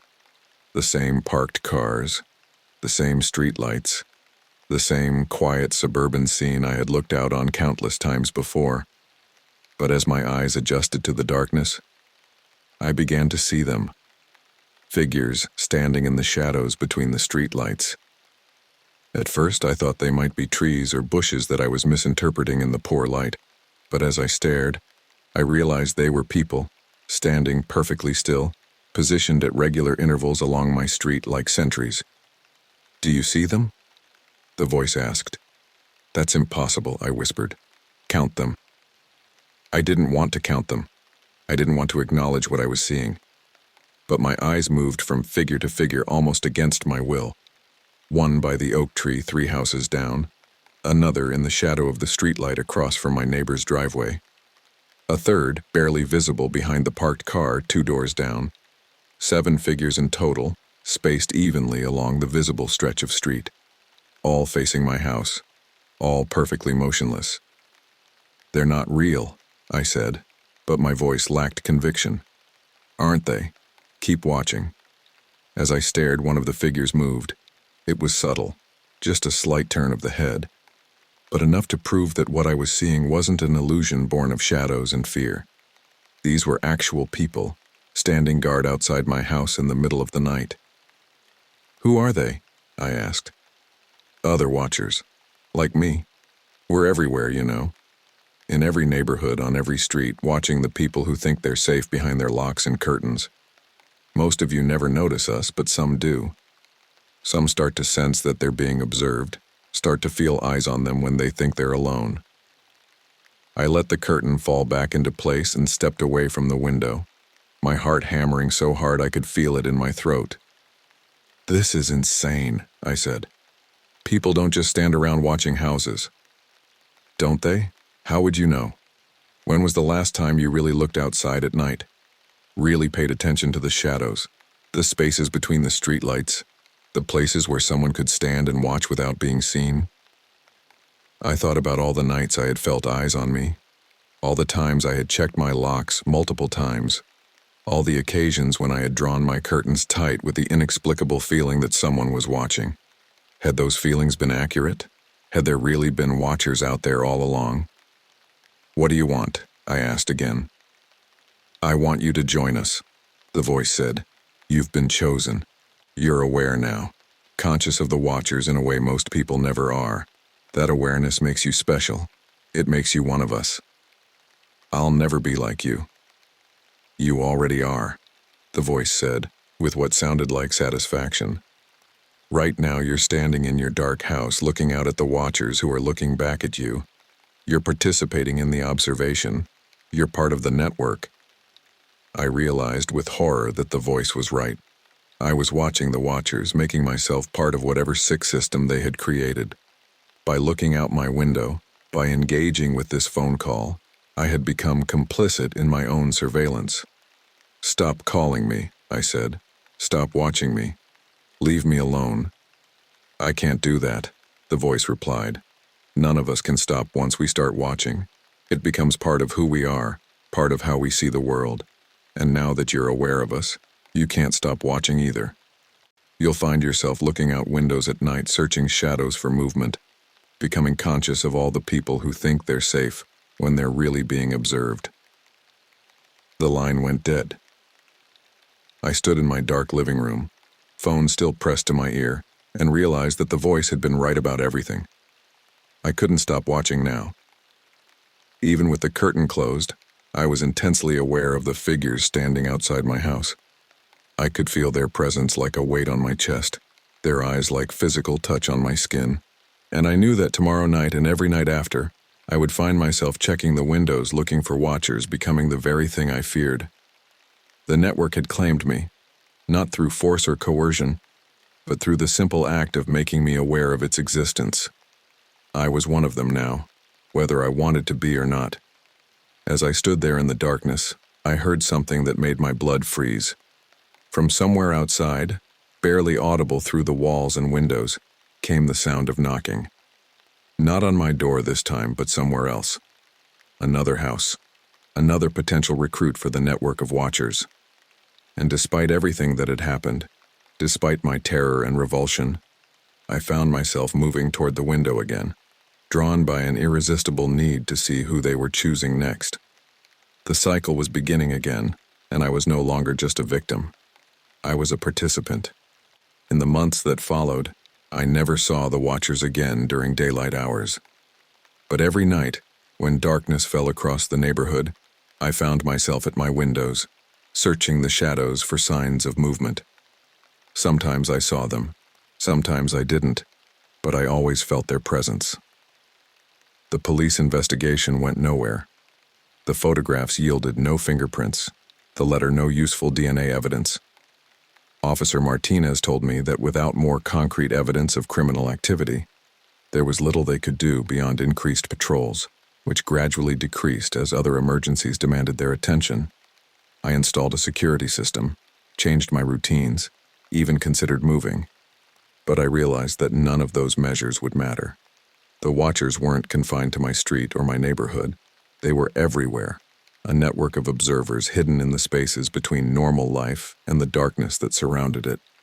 And I had become one of them. Not by choice, but by awareness. Once you know they're there, you can't unknow it. Once you start looking for them, you can't stop. The watching becomes compulsive, necessary, a way of maintaining the balance between the observed and the observers. I still live in the same house behind the same curtains, checking the same locks. But I'm not the same person who once felt safe here. I'm part of something larger now, something that spans neighborhoods and cities and probably the entire world. A network of watchers, watching and being watched in return. Sometimes, late at night, my phone rings. Unknown numbers, distorted voices, new recruits being contacted for the first time. I never answer anymore, but I listen to the rings and wonder who else is being chosen, who else is about to discover that their solitude was always an illusion. And sometimes, when the moon is dark and the shadows are deep, I find myself picking up the phone and dialing random numbers, waiting for someone to answer so I can speak the words that were once spoken to me. I know who you are. The watching never ends.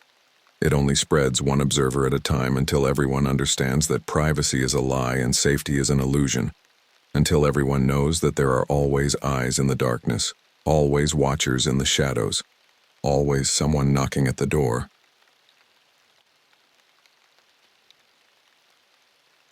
I never imagined something as simple as staying home alone would turn into the scariest night of my life. My name is Lucas. I'm 16. And if you had asked me 3 months ago whether I believed in real danger lurking outside your own home, I probably would have laughed. I thought our neighborhood was safe. We live in a quiet place called Oak Ridge Estates, surrounded by neat lawns and families who wave when they drive by. Bad things didn't happen here, or so I thought. That night changed everything. Our house sits at the end of a cul-de-sac, backing up to a small wooded area that separates our neighborhood from the highway. During the day, sunlight filters through the trees, casting dappled shadows across our backyard. But at night, those same trees transform into twisted silhouettes, their branches like gnarled fingers scraping against the dark sky. I never paid much attention to how those woods seemed to swallow all light after sunset, not until that night. It all started on a Saturday morning in late October. The air outside had that crisp fall feeling, and dead leaves skittered across our driveway like tiny, frantic creatures. My parents were buzzing around the house getting ready for a family friend's wedding out of town. It was a big deal. The kind of wedding where everyone dresses up, takes a million photos, and dances for hours. They asked if I wanted to come, but honestly, the thought of wearing a suit and pretending to enjoy adult conversations sounded like torture. "You're sure you don't want to come?" Mom asked again as she stood by the front door, her purse slung over her shoulder. Her perfume filled the room, strong and flowery. I remember thinking how that scent would linger for hours after she left, like a ghost of her presence. "Positive," I said, trying not to roll my eyes. I'll be fine, Mom. Seriously. Dad chuckled from the hallway as he adjusted his tie. He's 16, honey. I think he can handle a night alone. Exactly, I said with a grin. And I've got Coco, Max, and Diesel. Trust me, nobody's messing with this house. Those were my dogs, my family, really. Coco was our golden retriever, sweet and calm, always following me around like a shadow. Max and Diesel were my pit bulls, big, muscular, and intimidating to anyone who didn't know them. But to me they were goofballs, the kind of dogs that thought they were lapdogs, even though they weighed more than some people I knew. As I mentioned the dogs, I noticed something odd.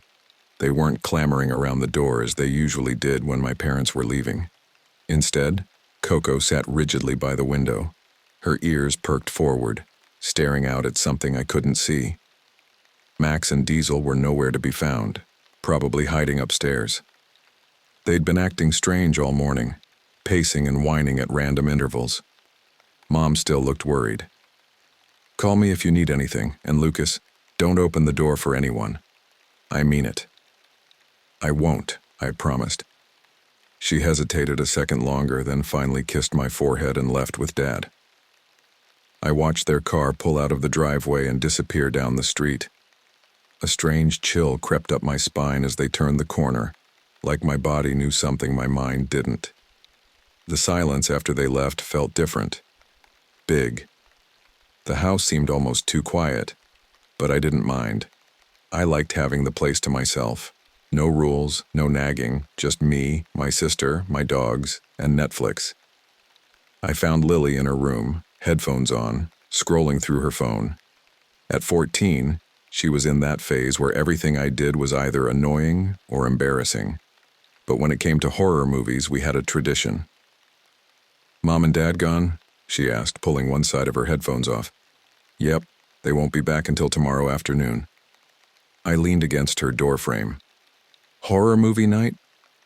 A small smile tugged at her lips. You're such a dork. Says the girl who screamed for 10 minutes straight during The Conjuring. She threw a pillow at me. Fine, but I'm picking the movie this time. Deal. I made popcorn, grabbed sodas, and collapsed onto the couch in the living room.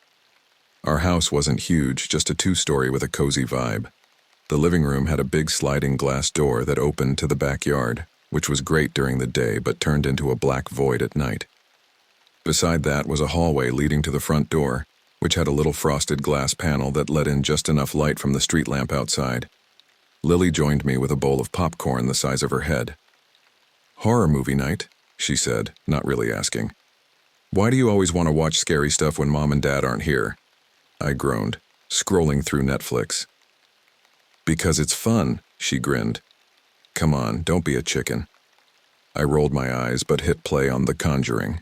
If I was going to suffer, I might as well do it with something good. As the movie started, I noticed Coco still hadn't moved from her post by the window. Her body was tense, her gaze fixed on something in the darkness beyond the glass. A low growl rumbled in her throat, so quiet I almost didn't hear it over the movie. What's wrong with Coco? Lily asked, following my gaze. I shrugged. Probably saw a squirrel or something. But there was something unsettling about the way she stared, unblinking into the night.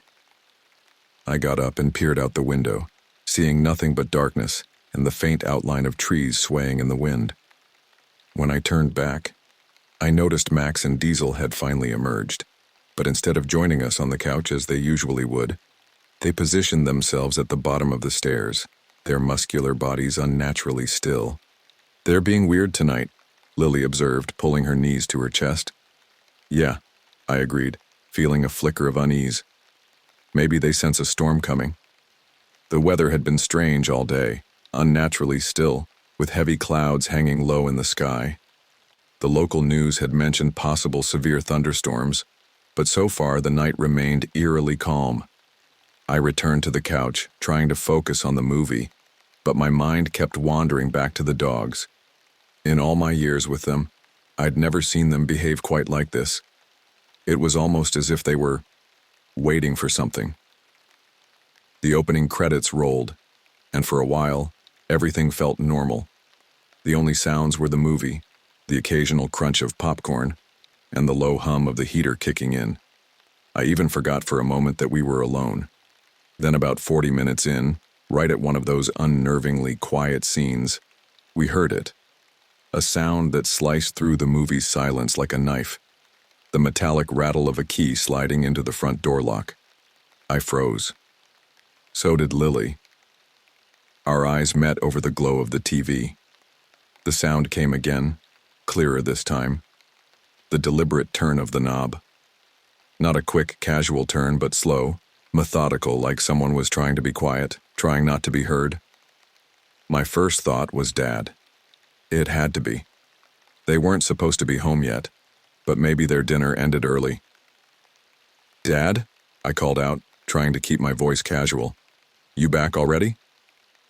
No answer. I sat up straighter, my heart starting to pick up speed.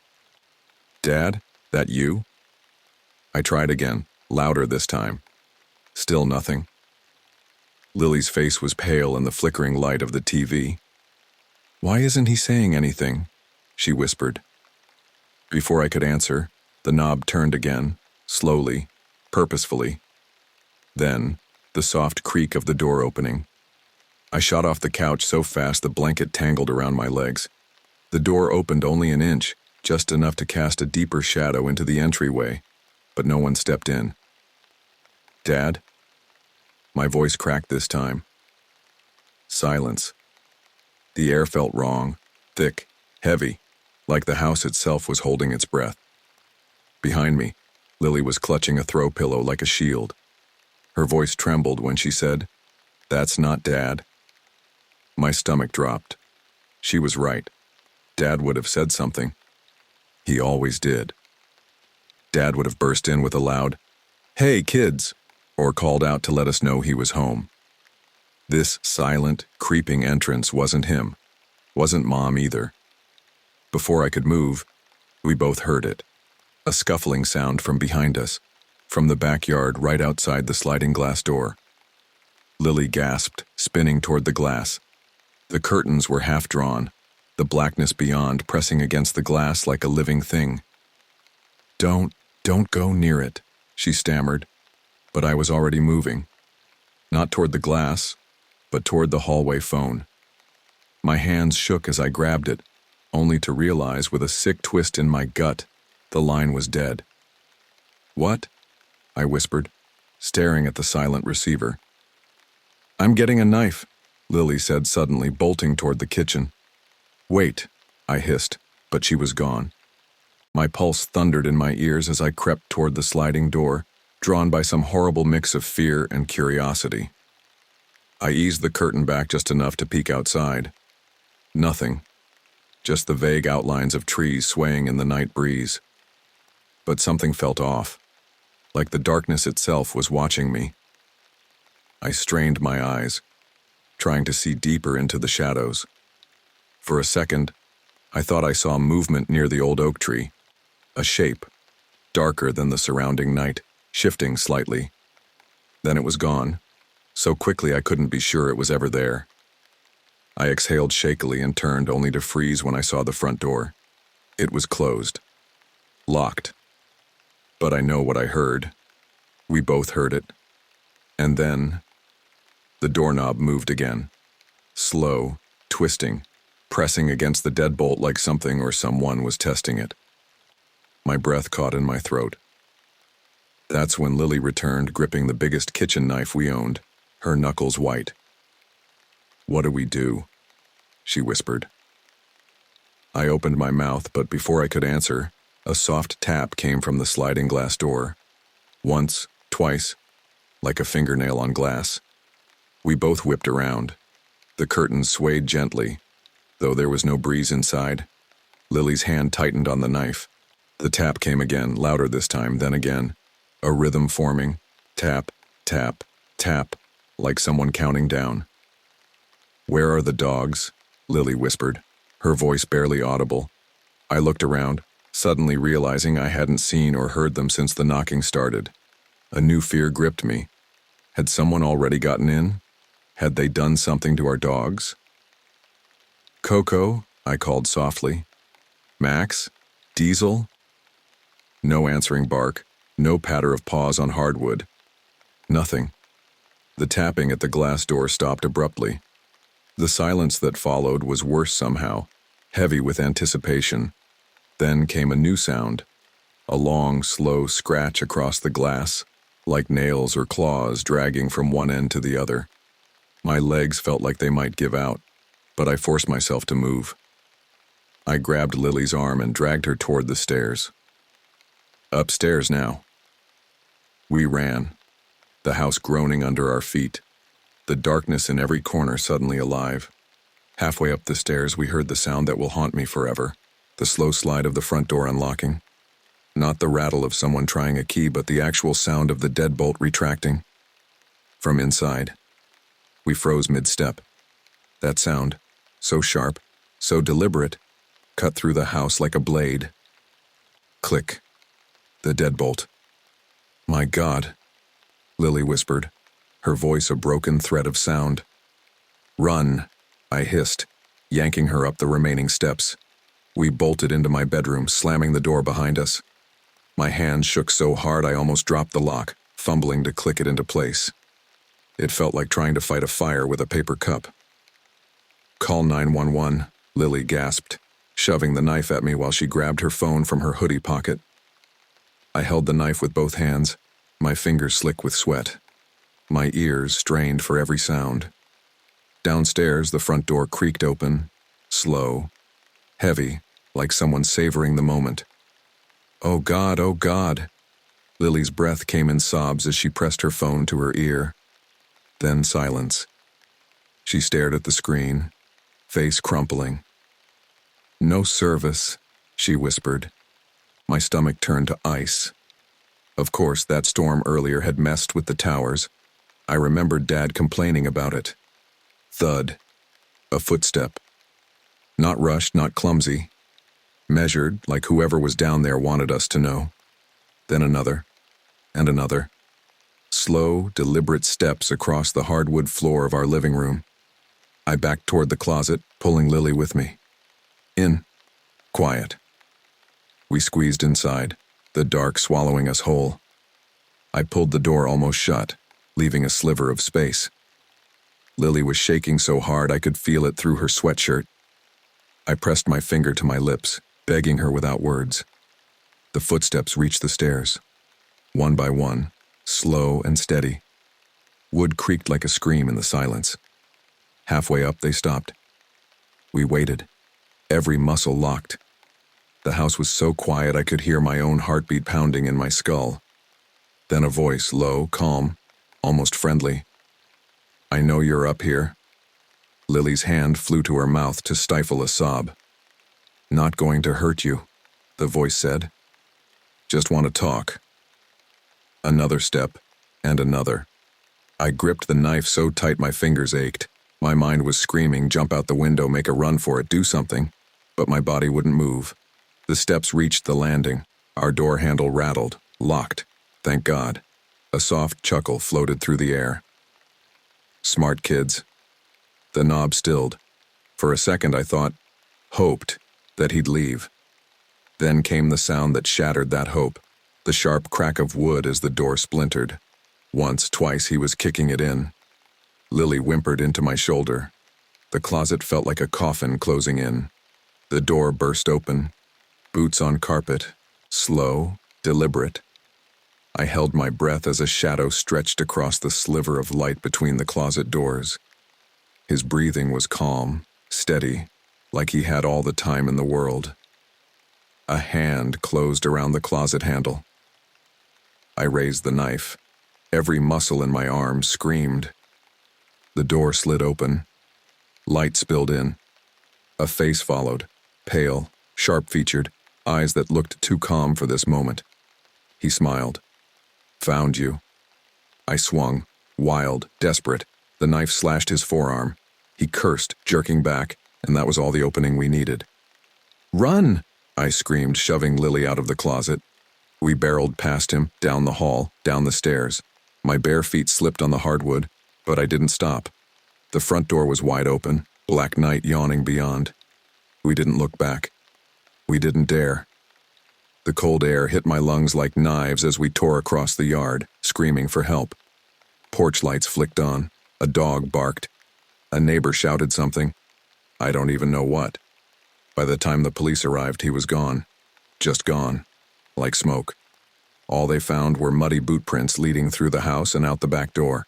No fingerprints, no car, nothing. That's the story I told the police. The truth they documented in neat handwriting on official forms. But it's not the whole truth. Not even close. What I didn't tell them, what I couldn't bring myself to say out loud, was what happened in those chaotic seconds between slashing the intruder and running down the stairs. The moment when my eyes locked with his. The flash of recognition I felt. Not because I knew him, but because something in those eyes felt familiar. Like looking into a mirror that showed not your reflection, but your shadow. And I didn't tell them about the smile. Not the one when he first opened the closet door, but the one after. The one that spread across his face when I cut him. The way it grew wider, impossibly wide, as if he was pleased. As if the pain was exactly what he wanted. I didn't tell them how, in the instant before we fled, I saw him bring his bleeding arm to his mouth and lick the wound. Slowly, deliberately, eyes never leaving mine. These details haunted me in the days that followed, lurking in the corners of my mind, waiting to ambush me when I least expected it. But there was more, so much more I kept to myself. The first night after the break-in, we stayed in a hotel while police processed our home as a crime scene. None of us slept. Mom and Dad hovered around Lily and me like anxious ghosts, jumping at every sound from the hallway. I pretended to doze eventually just to give them some peace. When we returned home the next day, everything had changed. The house no longer felt like ours. Police had dusted black fingerprint powder everywhere, leaving smudges on doorknobs, light switches, countertops. The splintered frame of my bedroom door had been temporarily repaired with a metal plate. Yellow evidence markers still dotted the floors and walls, forgotten in the cleanup. But the worst part was the smell. A strange, sour odor that seemed to cling to everything, especially the living room carpet and the upstairs hallway. Mom blamed it on the chemicals the police used, but I knew better. It was him. His scent, marking our territory. "Where are the dogs?" I asked suddenly, realizing I hadn't seen them since we returned. Mom and Dad exchanged a look I couldn't read. "They're at the vet," Dad said finally, his voice carefully neutral. "They'll be home tomorrow." "What happened to them?" Lily demanded, her face pale. "Nothing serious," Mom rushed to assure us. "They're just being checked over." But something in her eyes told me she was lying. That night, as I lay in the guest bedroom, I refused to sleep in my own room. I heard my parents talking in hushed voices downstairs. I crept to the top of the stairs to listen. "Can't tell them yet," Mom was saying, her voice thick with tears. "Not after everything they've been through." "They're going to find out eventually," Dad argued. "Coco might not make it, and the others." Christ, I've never seen dogs act like that. "The vet said—" "I know what the vet said," Mom cut him off. "But it doesn't make sense. Our dogs wouldn't just— they wouldn't do that to each other. Something must have happened. Something we don't understand." Their voices dropped lower, and I strained to hear. Something about blood, about wounds that couldn't be explained, about how the police found Coco unconscious in the bathtub, barely breathing, about how Max and Diesel were discovered in the basement, covered in blood, most of it not their own. I retreated to my room, mind racing. What had happened to our dogs while we were hiding upstairs? What had the intruder done to them? Or, a thought too terrible to consider, what had they done? Sleep eluded me that night. My mind filled with images of the intruder's smile, the dog's unexplained injuries, the lingering smell in the house. Every creak of the settling house sent my heart racing. Every shadow seemed to move when I wasn't looking directly at it. Around 3 a.m., I finally drifted into a restless sleep, only to jerk awake an hour later, heart pounding. Something had woken me. A sound, a dream. I lay perfectly still, straining to hear. There. A soft scratching at my window, like fingernails on glass. I turned my head slowly, eyes adjusting to the darkness. The curtains were drawn, but a sliver of moonlight cut through where they didn't quite meet. In that thin line of light, I saw it. A shadow, darker than the surrounding darkness, moving across the glass. Not random movement, but deliberate patterns, like someone tracing letters. I wanted to scream, to run to my parents' room, but my body refused to move. I could only watch, paralyzed, as the shadow continued its eerie dance across my window. Then it stopped. The shadow expanded, as if whoever was out there had pressed their face against the glass. A voice, so faint I might have imagined it, whispered through the pane, "Let me in, Lucas, I just want to talk." My blood turned to ice. It was him. The same voice from the closet. The same unnatural calm. "I know you're awake," the voice continued, almost sing-song now. "I can see you breathing." I squeezed my eyes shut, praying for this to be a nightmare. When I opened them again, the shadow was gone. But the voice lingered, a final whisper that seemed to come from inside my own head. "I'll be back, Lucas. I'm not finished yet." The next morning, I examined my window carefully. No fingerprints, no evidence that anyone had been there. Just a smudge that might have been nothing more than condensation. I told myself it was a dream, a product of trauma and fear. But deep down, I knew better. That afternoon, Dad brought the dogs home. Coco looked frail, her golden coat dull, a large bandage wrapped around her middle. Max and Diesel seemed physically fine but oddly subdued. They wouldn't meet my eyes, slinking away when I tried to pet them. "What happened to them?" I asked Dad, who was filling their water bowls. He hesitated. "The vet isn't sure. They think they might have fought each other." "That's impossible," I protested. "They never fight." Dad just shrugged, but I could see the worry etched in the lines of his face. "People do strange things when they're scared, Lucas. Animals, too." But it wasn't fear I saw in the dogs' eyes when they finally looked at me. It was shame. And something else. Something that made my skin crawl. Recognition. The same flash I'd seen in the intruder's eyes. As if they knew something about him that I didn't. As if they shared a secret. That night and every night after, I barricaded my bedroom door with a chair. I kept a baseball bat beside my bed and slept with the lights on. But nothing could keep out the dreams. Dreams of the intruder's face, his impossibly wide smile, his eyes that seemed to see right through me. Dreams where he wasn't trying to get in anymore. He was already inside, wearing my face, living my life.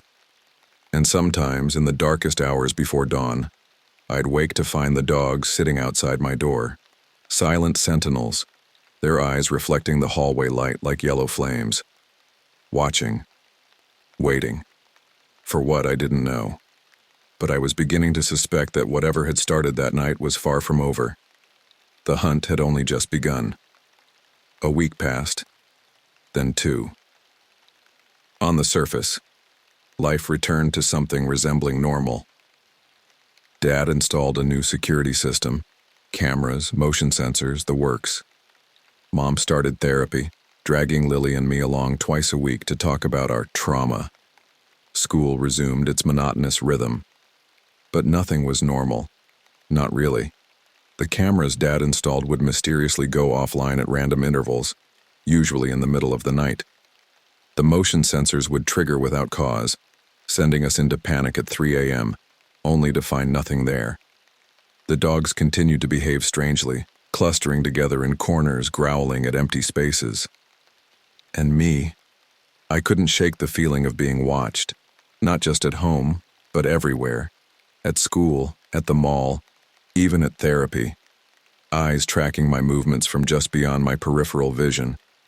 A presence that vanished when I turned to look, leaving only the lingering sensation of someone standing too close. The nightmares evolved, no longer simple replays of that night but twisted variations. In one recurring dream, I was the one breaking into our house, hunting my own family. In another, I'd find myself standing outside Lily's room, knife in hand, with no memory of how I got there. I'd wake from these dreams drenched in sweat, heart hammering against my ribs, the echo of that voice, his voice, whispering in my ear. "Let me in, Lucas. Just let me in." I started researching home invasions, hoping to make sense of what happened. Most were random acts of opportunistic crime. Some were targeted, usually for valuable possessions, but our case fit neither pattern. Nothing was stolen. Nothing was vandalized. The only purpose seemed to be to terrorize us. Then I found something that made my blood run cold. A forum thread about similar break-ins across the country.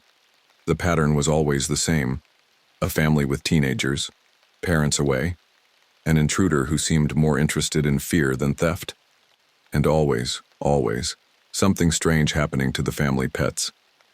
I created an anonymous account and posted our story, careful to change enough details to maintain privacy. The responses came quickly. "This happened to my cousin in Oregon," one user wrote. "Their dog went missing during the break-in. They found it 2 days later in the woods behind their house. It was changed. Wouldn't let anyone touch it. Had to be put down a week later when it attacked my cousin's mom." Another. "Same thing in my neighborhood last year. The kid who was home alone swears the intruder knew his name, knew things about him no stranger should know. Police found nothing, called the kid hysterical. 3 months later, the whole family moved away without telling anyone where they were going. And the one that chilled me to the bone. It's not a person, not really. It's something else. Something that wears human skin but isn't human at all. It chooses a family, watches them, learns them. Then it takes someone. Not their body, their life, their identity. It becomes them."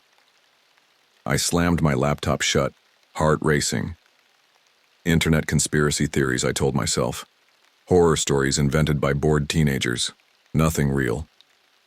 But that night, as I lay in bed staring at the ceiling, unable to sleep despite the exhaustion weighing on my limbs, I couldn't shake the words from my mind.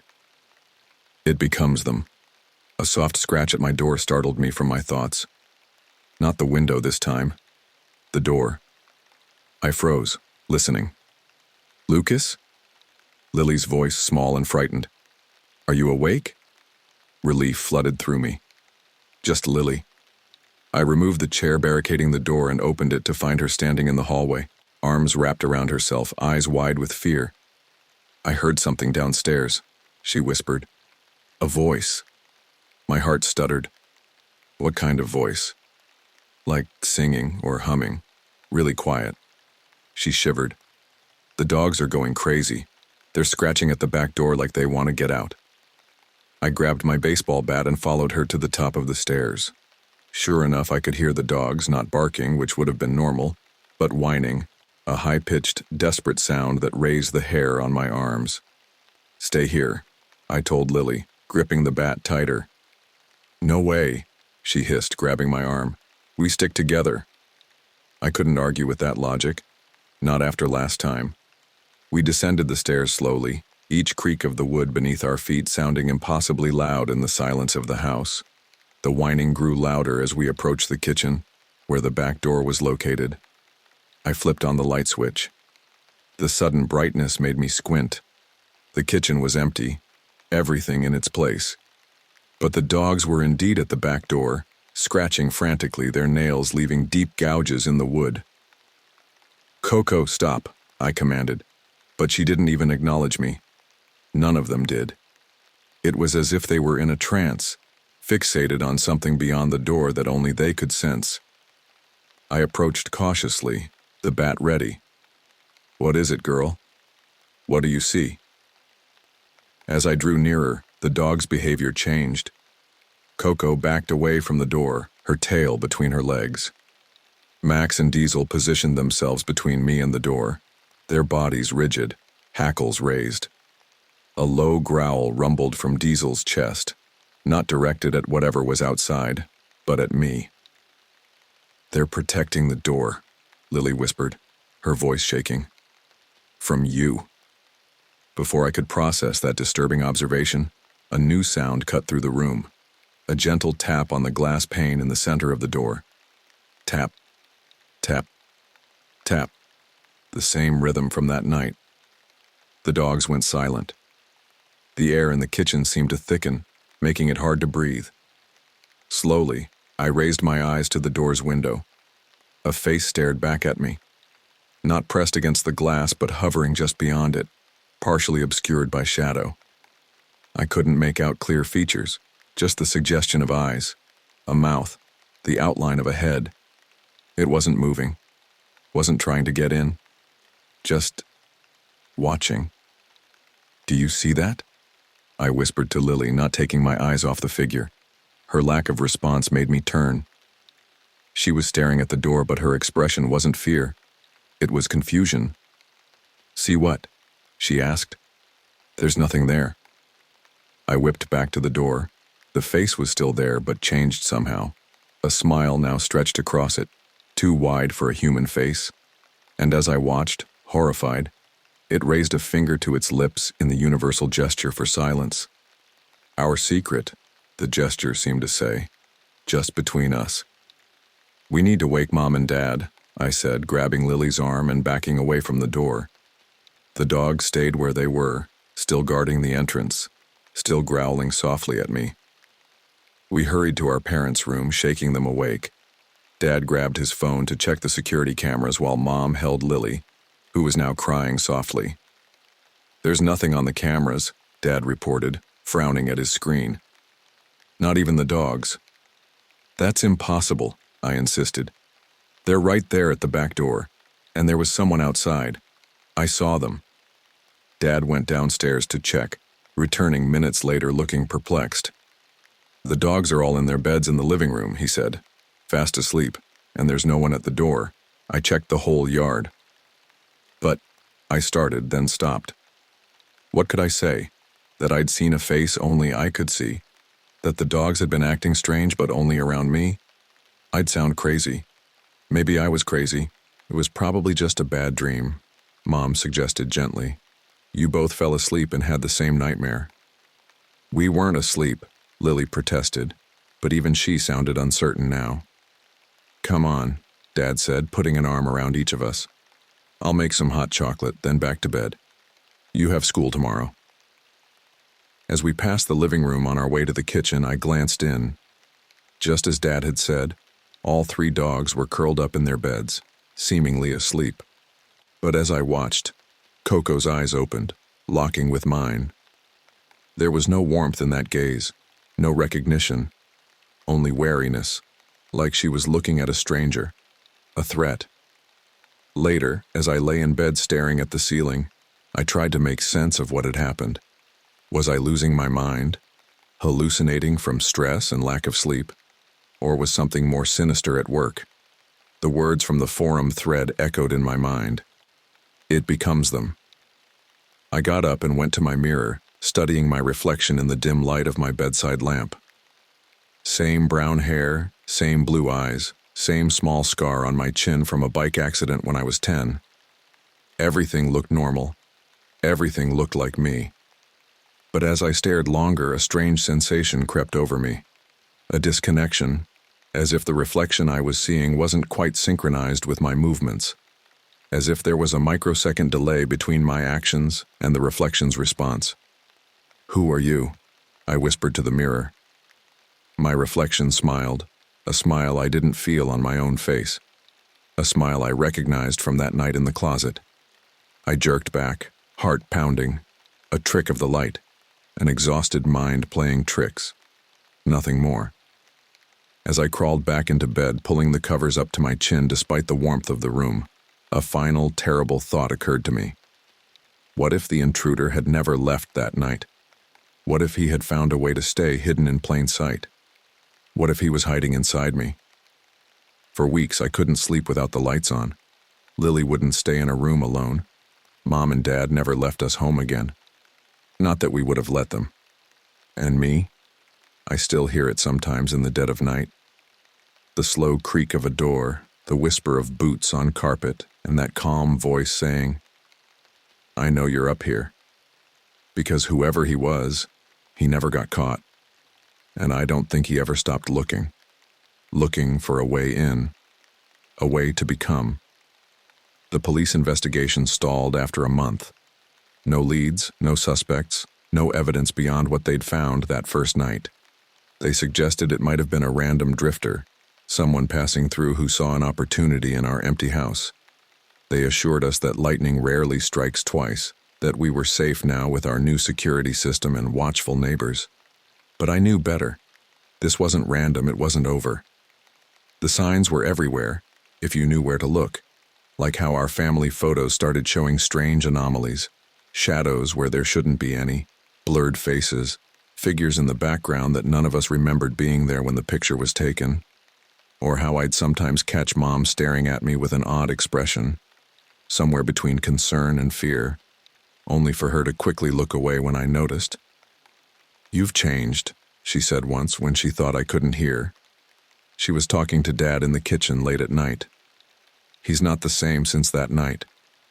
"He's traumatized," Dad reasoned. "We all are. He'll bounce back." "It's more than that," Mom insisted. Sometimes he looks at me like he doesn't know who I am. Or worse, like he knows exactly who I am but doesn't care." The dogs never warmed to me again.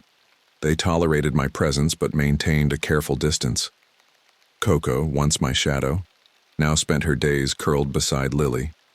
Max and Diesel would growl softly whenever I entered a room, only to fall silent under Dad's stern command. And the dreams got worse. More vivid. More real. Dreams where I wasn't myself, but someone else looking through my eyes. Dreams where I stood outside our house in the dead of night, watching my family sleep through the windows, planning how to get in. I started to lose time. Minutes, hours, sometimes entire afternoons where I couldn't account for my whereabouts or actions. I'd find myself in strange places. The woods behind our house, the basement storage room, once even standing in the hallway outside Lily's room at 3 a.m. with no memory of leaving my bed. I tried to tell my therapist about these episodes, but something always stopped me. Some inner voice whispering that she wouldn't understand, that she'd lock me away, that it would only make things worse. Instead, I started keeping a journal, documenting every strange occurrence, every lost moment, every unsettling thought. I hid it in a hollowed-out book on my shelf away from prying eyes. The entries became increasingly frantic, the handwriting less and less my own, as if someone else was taking control of the pen. October 29th. Found mud on my shoes this morning. Don't remember going outside. Mom asked where I went last night. I said nowhere. She looked scared. November 2nd. Lost 3 hours today. Last thing I remember was sitting in math class. Then suddenly I was walking home along the river path. No one seemed to notice I left school early. Or if they did, they didn't say anything. November 5th. The voice is getting louder. Not just in dreams now. I hear it when I'm awake. It knows things. Things about my family, things about me, things I never told anyone. November 8th. I think I know what it wants now. It wants to be me. Maybe it already is. The last entry, dated November 10th, contained only 5 words, written in handwriting that wasn't mine at all. "I'm almost there, Lucas. Soon." I tore that page out and burned it in the bathroom sink, watching the paper curl and blacken, the words disappearing into ash. But burning the evidence didn't make the truth go away. Something was happening to me. Something I couldn't control or understand. Something that had started that night in the closet when I looked into the intruder's eyes and saw something of myself reflected back. The final straw came 3 months after the break-in. I woke in the middle of the night to find myself standing in the backyard, barefoot in the snow, staring up at the house, at my own bedroom window. My body was shivering violently in the cold, but I felt nothing. No cold, no fear, no confusion. Only a strange sense of anticipation, like I was waiting for something, or someone. "It's time," a voice said behind me. His voice. The intruder's voice. But when I spun around, there was no one there, just empty yard, silent woods, and my own footprints in the snow, leading from the house to where I stood. "Who are you?" I shouted into the darkness. "What do you want from me?" Silence answered. Then, slowly, I became aware of my reflection in the sliding glass door. Even from this distance, I could see that something was wrong with it. The angle was off. The posture different from my own. The smile, a smile I wasn't wearing, too wide, too knowing. "You know who I am," my reflection mouthed, though no sound carried through the glass. "I'm you, the real you, the you that's been hiding all this time." I stumbled backward, nearly falling in the snow. "No, you're not real, you're not me." The reflection's smile widened impossibly. "Not yet, but soon. You've been fighting it, Lucas, fighting me. But you're getting tired, aren't you? Tired of pretending to be someone you're not." "I know who I am," I insisted, but my voice lacked conviction. "Do you?" The reflection tilted its head, studying me like a curious predator. "Then why can't you remember where you go during those lost hours? Why can't you explain the things you say, the things you do that don't feel like you? Why are you standing out here in the middle of the night talking to yourself?" I had no answer. The cold was beginning to seep into my awareness now, my bare feet numb in the snow, my thin pajamas offering no protection against the winter night. "Go inside, Lucas," the reflection said, almost gently. "Get warm, get some sleep. We'll talk again soon. We have all the time in the world now." I don't remember walking back into the house. Don't remember climbing the stairs to my room. I woke the next morning in my bed, sheets tangled around my legs, as if I'd been fighting something in my sleep. The only evidence of my midnight excursion was the melted snow on the carpet and the lingering sense that some critical threshold had been crossed. That day, I made a decision. I had to tell someone the truth. All of it. The face in the window, the lost time, the voice that wasn't mine but spoke with my mouth. I chose Lily. Despite everything we'd been through, or perhaps because of it, she was the only one I trusted to believe me without immediately calling for psychiatric intervention. I caught her after school, pulling her into my room and locking the door behind us. "I need to tell you something," I said, my voice low and urgent. "And I need you to just listen, no matter how crazy it sounds." She studied my face, her expression serious beyond her years. "Okay." I told her everything. The journal, the blackouts, the voice, the reflection in the glass door.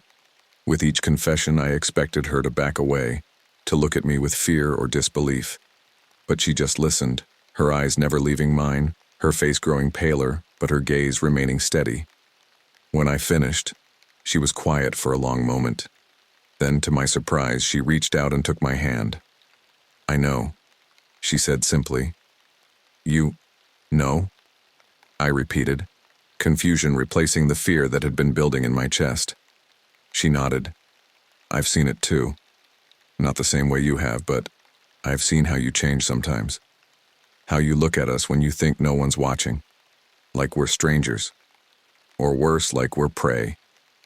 A cold weight settled in my stomach. "Why didn't you say anything?"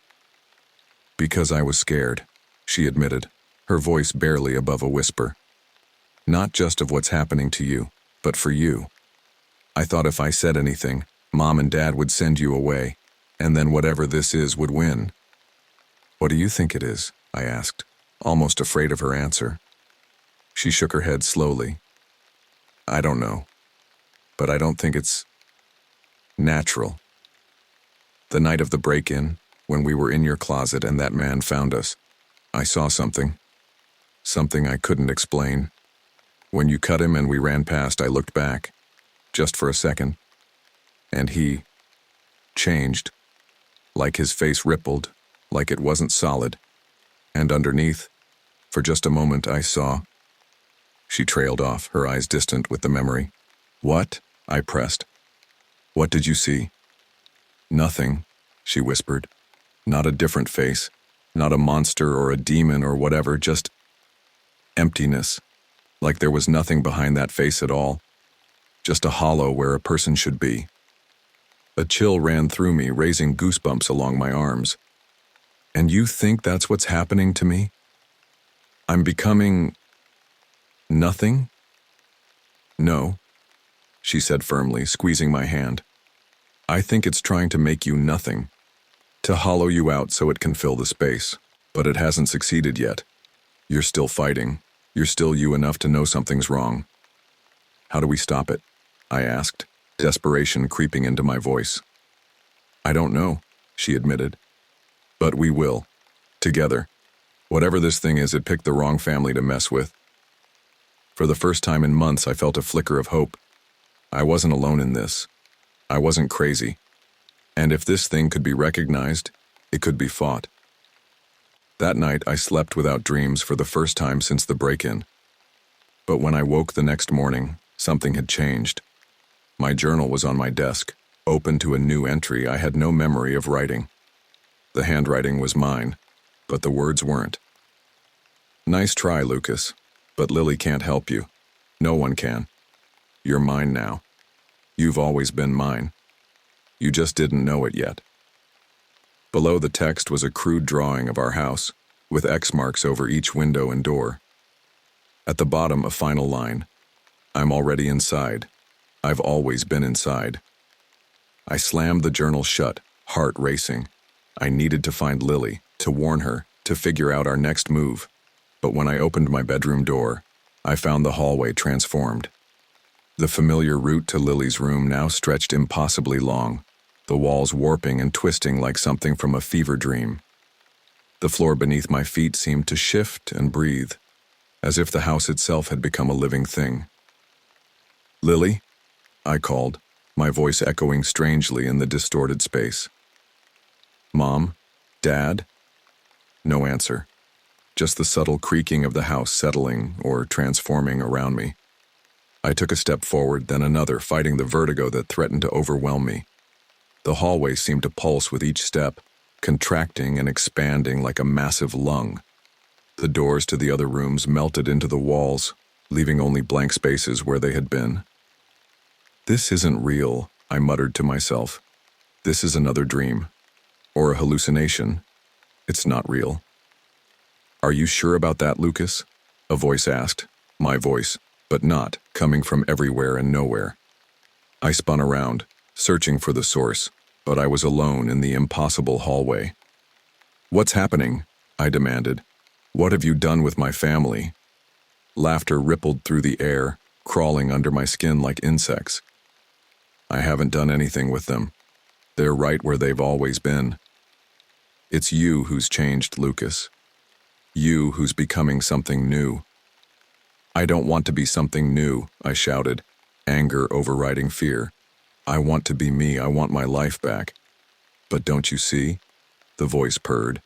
This is your life, the real one, the one you've been hiding from all along. The hallway lurched suddenly, sending me stumbling against a wall that felt soft and yielding like flesh. I pushed away, disgust rising in my throat.